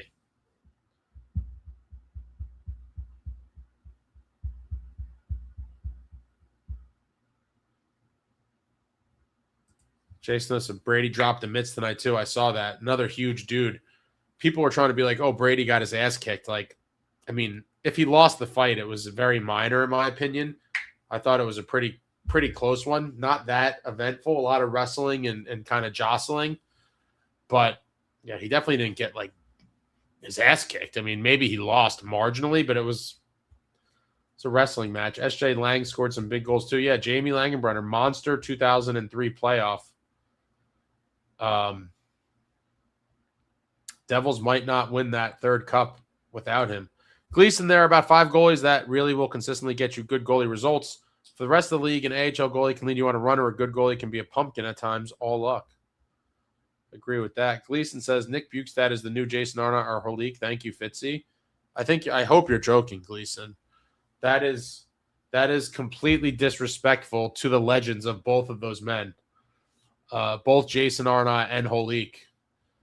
Nick Bukestad is certainly not the new one of either of them. John Fay said, from the net out, and it's about the crest on the jersey, not the name on the back. Now compare that to this joke of a GM. I came in second. I don't know what depth scoring is. You know how the mighty have fallen, guys. A once proud franchise. It is what it is. But don't forget also, I don't look at the standings. You got to add that in there as well.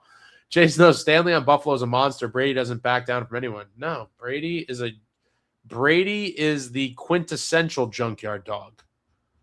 Absolute junkyard dog. I would cry tears of joy if I ever was alerted that Brady Tkachuk was becoming a New Jersey Devil. Tears of joy. He's now Frank the Jeep. SJ, I'm concerned about this defense too. Their defense is shaky. I mean, listen, I'm concerned about everything, but I think they'll figure it out. I'm more concerned about the forward group being rounded out properly.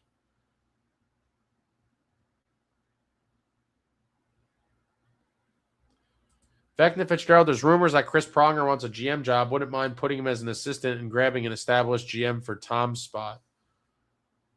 So you're Vecna. You're talking to. I'm the old school guy. Chris Pronger, sign me up. I'll take a chance on a guy like that anytime. Not as a regular GM, but an assistant GM, absolutely. And I certainly, aside from that, I would like to see him on the ice. once in a while. I'd like, you know what, Chris, I know you're the assistant GM and this is not your job, but why don't you go work with the defenseman for, this practice? And I could see him being a guy that may do that. I know it's not very common, but Chris Pronger, another all-time beast, Hall of Famer, just absolute monster defenseman, had some great wars with pretty much a who's who of the stars of that era. And anytime you could get a guy with that kind of wisdom, I certainly would give him a look. Evan, I would trade anyone and everyone for Brady. I'm completely with you. Completely with you.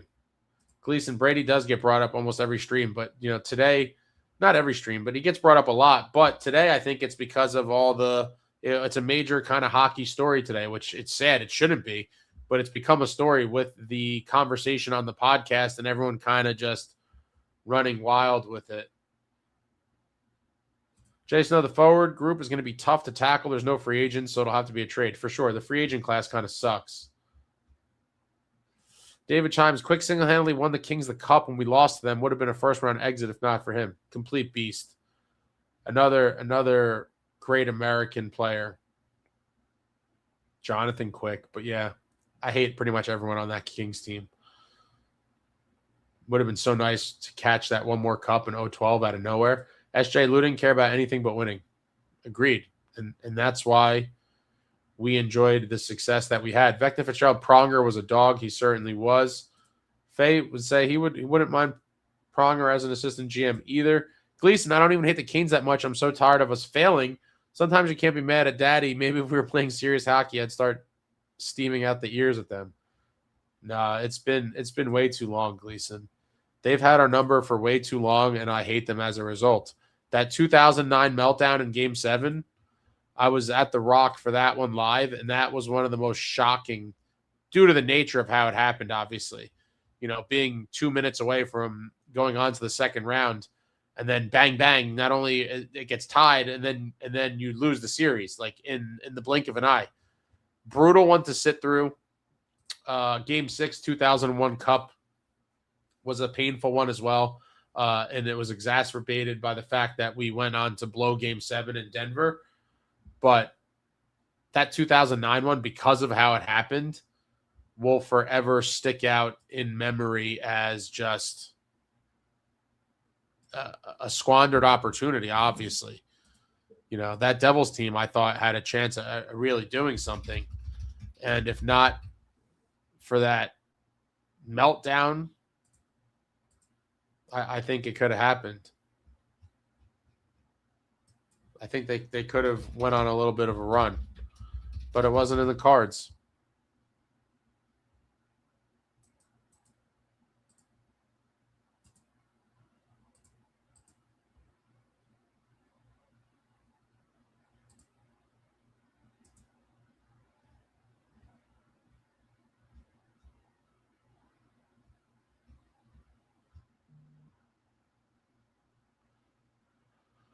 What do we got?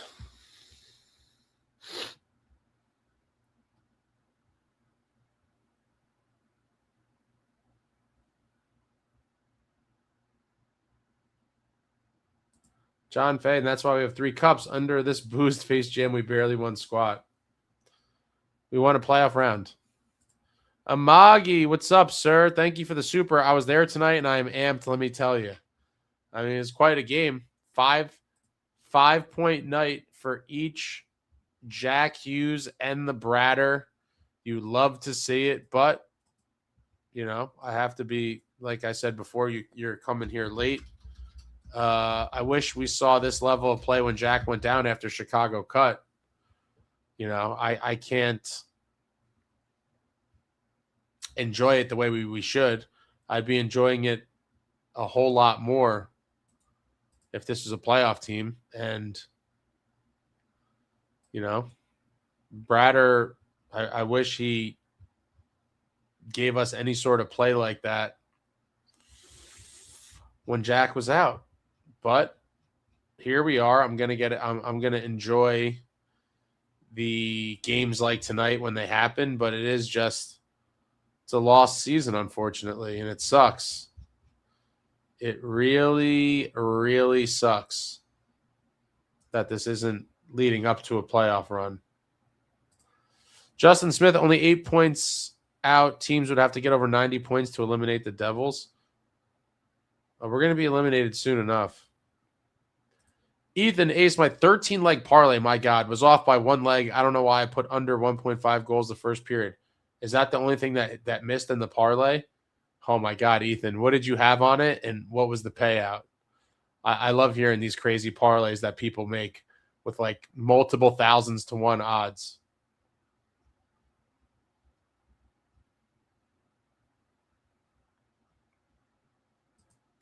John Fay, 1 round compared to 27 under Lou. Wow. I'd have to go back and count, John. I don't know off the top of my head, but, you know, you're talking about 3 cups is 12 rounds right there. Then 2 other finals appearances is another 6. So you're at 18 with just cup finals. It's somewhere in that vicinity for sure.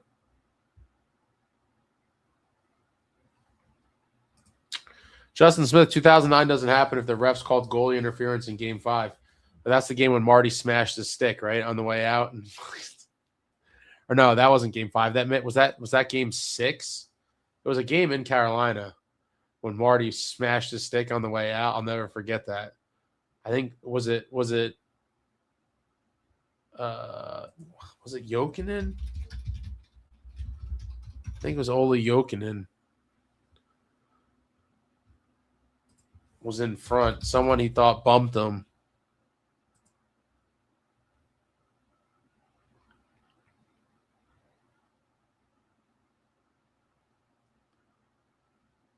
Not Jokinen. Who the hell was it? I got to go watch that clip now. He got bumped in front, and he freaked out. And on the way out, he had his stick, and he was like holding it by the knob at the end, and he like smashed it on the boards. And people, I'll never forget that.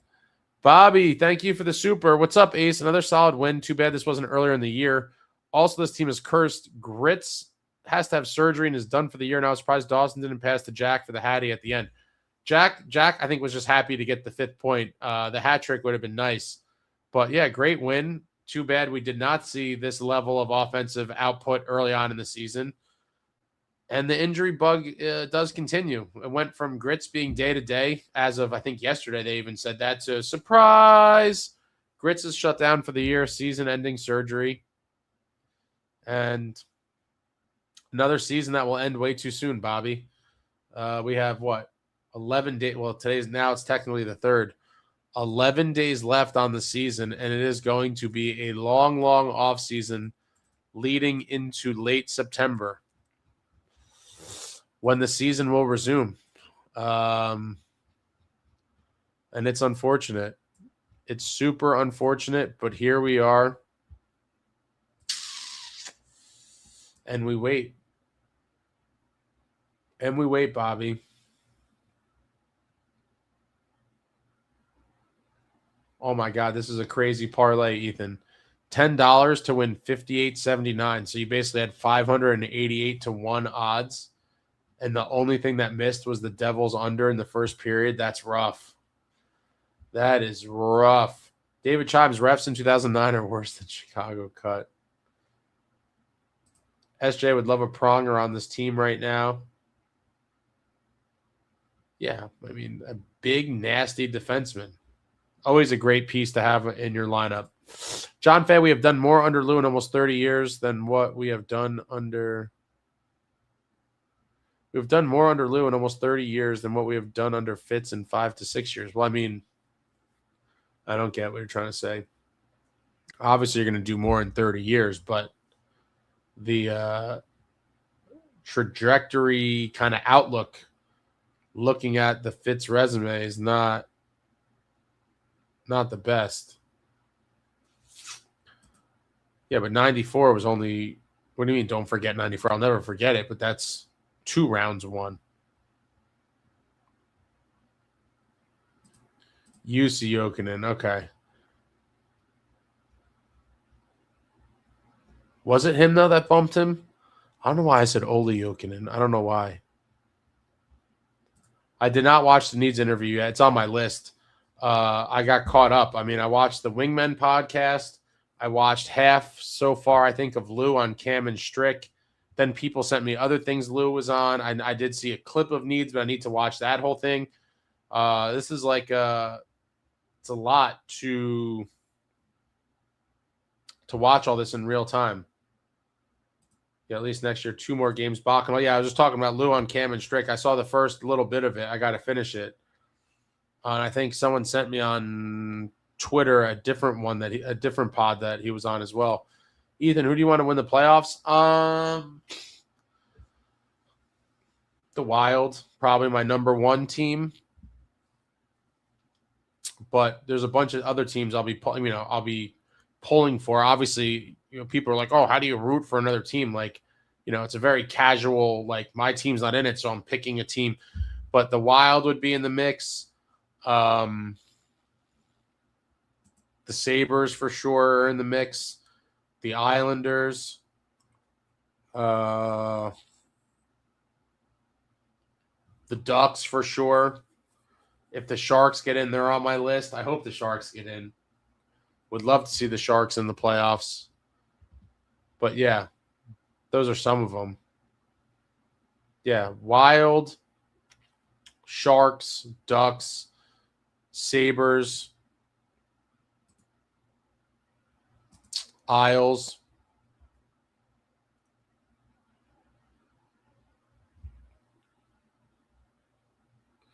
Man, the Eastern playoff race is just insane. Completely insane.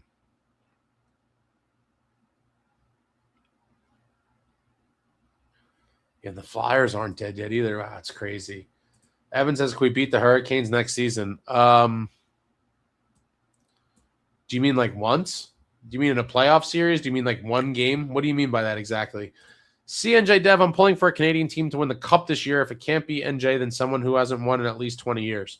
Always rooting for the underdog and suffering, long-time suffering fan bases, which is why the Sabres would be in there for me. Obviously, the Islanders fit that bill as well. And my good buddy Pat has suffered since we were children. And he would be able to die a happy man if he sees the Islanders win a cup. I feel spoiled now that I saw 3, and I complain that we haven't seen one in 23 years, but he's never seen one. SJ says Sabres have never won. That's crazy. Maybe this is the year for sure. Faye, it means I would take Lou back in a heartbeat if Fitz was to get canned. Oh yeah, me too. I mean, I would be all about that. Robert Isaacson, I'll probably be rooting for Lindy. The old dog deserves to get 1 cup in his career for sure. He's one of the reasons. I'm a big Tage guy, but, I feel bad for the Sabres fans that have suffered forever. And obviously Lindy. Seems like a nice dude, and it'd be nice to see him get one at the end of his career. Yeah, Islanders and Sabres are definitely two on my list. Blackwood, I think, is going to have several chances. I think the Avs are going to be a juggernaut for years to come. And I think Blackwood's going to have several cracks at it. CNJ Dev, I'm less complaining about not winning a cup in 20-plus years and more complaining about the team just not making the playoffs. Yeah, I mean, just sucking, right? It was like, it's one thing to not win a cup, but at least be competitive. But we've just franchise record-setting season and then tanked. John Fay, listen, I know we only had Fitz for 5 or 6 years, but we only have 1 playoff round, 1 under him compared to what we have under Lou. I know it's a big gap difference, but Fitz turned what could have been something good into a pile of dog shit. Completely agree. I always like to say no one has done less with more. The situation that he came into that was set up by Ray Shero, it should have been a window for the team to compete for cups for years. It did not happen. It did not happen. I'm going to the bathroom real quick, folks. I'm going to leave this up there, though.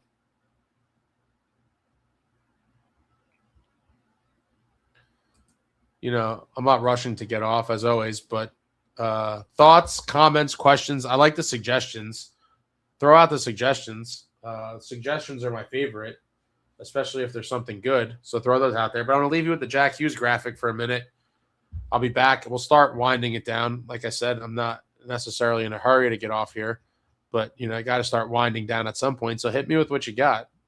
Whatever you got on your mind, throw it out there. I'll be back in a minute. But look at those Jack Hughes numbers after Milano. Wow. What numbers. What a guy.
All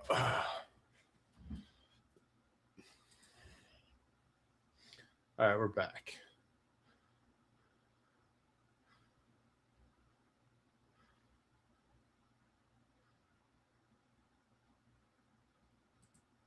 You guys are talking about VTech. Yeah, so this prefaced by never forget 2025 Stanley Cup champion VTech. I mean, yeah, it's a funny kind of footnote, but, he was a water boy essentially. My friends are texting me trash right now.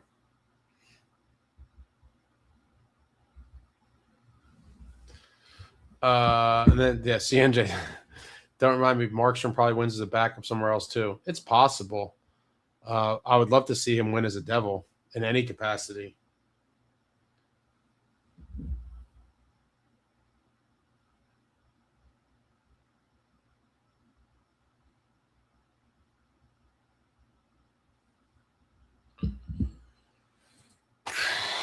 The Markey contract is a killer. It's not looking good, obviously, but I still think with the right tweaks, they can still win despite that, if that makes sense. Obviously, when you look at the books here, it's not a favorable contract by any stretch of the imagination, but I do think it it obviously hinders them to some extent. Like, Markey at even $3 million gives you an extra $3 million to play with, which would be ideal. But I don't think it necessarily is the dagger for this team. I do think there's still, with a competent GM, obviously, is always how these things start. With a competent GM, I do think there could be some changes that make this team competitive, but it starts with a competent GM. So, yeah, 146-point pace is insane. I would be thrilled. I just want to see the first 100-point season. Obviously, Jack came so close a couple of years ago.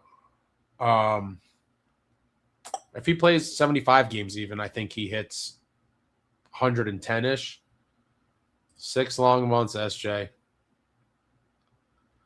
John Fay, if we had maybe 2 playoff rounds, one under Fitz, with one of them being an Eastern Conference final appearance, I wouldn't hate that guy as GM, but he's done nothing good for this team and doesn't give that winning mentality. I agree. We've been plagued by loser mentality for a long time, and it's spilled into a large percentage of the fan base.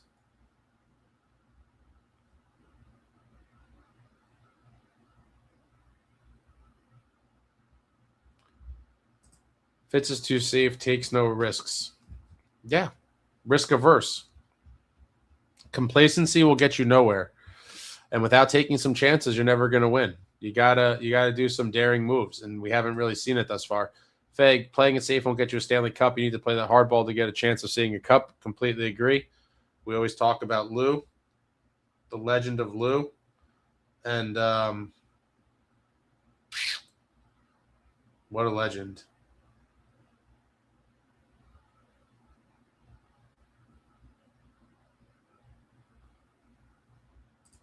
Hey, Jack's been an absolute lethal unit ever since coming back from the Olympics. Maybe he could take that into next season with him. Yeah, that'd be nice. Hopefully he picks right up where he leaves off, and it's looking like he's going to, continue to dominate down the stretch here, just piling up points and looking great doing it, but meaningless games, we all know. And what a shame. Chicago cut. Jason Seville, what's up? Hey there, I'm glad to join your studio since especially we had a solid 7-3 victory over the Capitals. My Devils club has a great defensive depth. I'm from upstate New York. What's going on? Jack and Brad are 5 points each. Yeah, the 100 points it's crazy that the Devils have never had one. So close. So close. Gleason, Fitz can't make a move because the clauses block him. This is what you pay people for if you can't make the moves yourself. Or just weigh the pros of these contracts before you sign them. Yeah, obviously excessive trade protections. I'll never complain. I said this in the past. The Dougie one was kind of necessary at the time. He was one of the most coveted free agents on the market when we signed him in that summer. And so that one made sense. But then all of the other ones afterwards, it's just like, it seems like almost everybody got one. It's like, come on.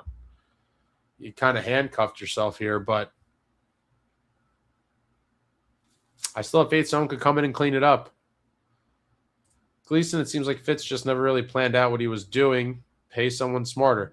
I think at some point he probably had some sort of loose plan, and then it kind of went off the rails and was just kind of fly by the seat of your pants kind of stuff. And here we are.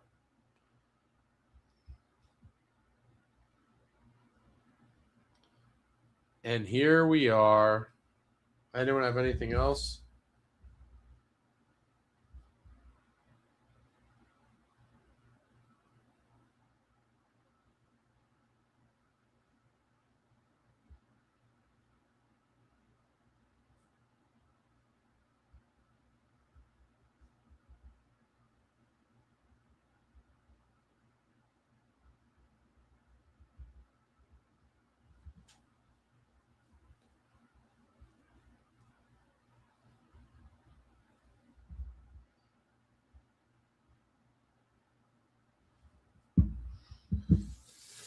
Fitz's plan is to wait forever to address a problem. I agree with that.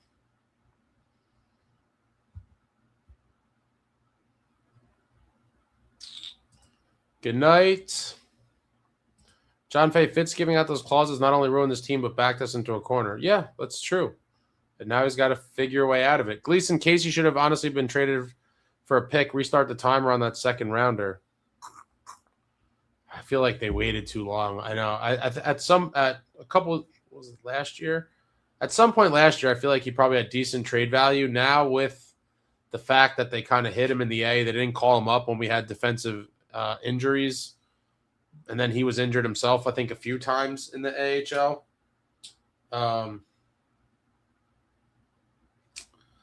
I'm curious what his value is now. A corner he can't save himself from. It's possible. Jay Snow, what sweatshirt is that? Oh, this is that. I think I've worn this before. No, I've definitely worn this before. Probably only once. But this is that. This is that OVO, baby. I wish they so it has like the old school NHL shield, which I love. Obviously, this was the logo for years and years before they changed it to the current one. And then this is a more, I forget what year they did this. This is not, I wish they had the old Eastern Conference logo. I don't know why they use this one. This is newer than the NHL logo. Then we got this like little devil patch here, but this is the OVO Owl, October's very own. They did an NHL capsule and finally included the Devils. I don't know when this was. Some months ago. It was during the season, I think. Maybe November. When the Devils finally got an October's very own piece. It was a very exciting moment. John Fay, I just want a winning season. I'll be happy with another playoff appearance next year, even if we get bounced. I just want a playoff atmosphere back at the Rock. Hopefully it doesn't happen under Fitz. I want to win a round. I want to go to the conference finals. I want to go to the cup finals. I want to win a cup, but you got to get to the playoffs first. I mean, if they don't make the playoffs next year, I'm going to be gutted. Gutted.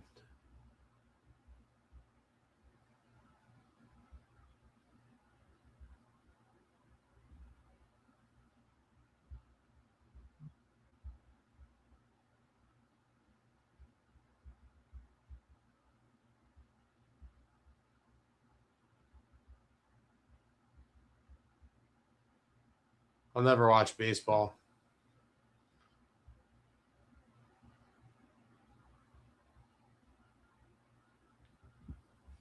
I'll never watch baseball, Snow. Never.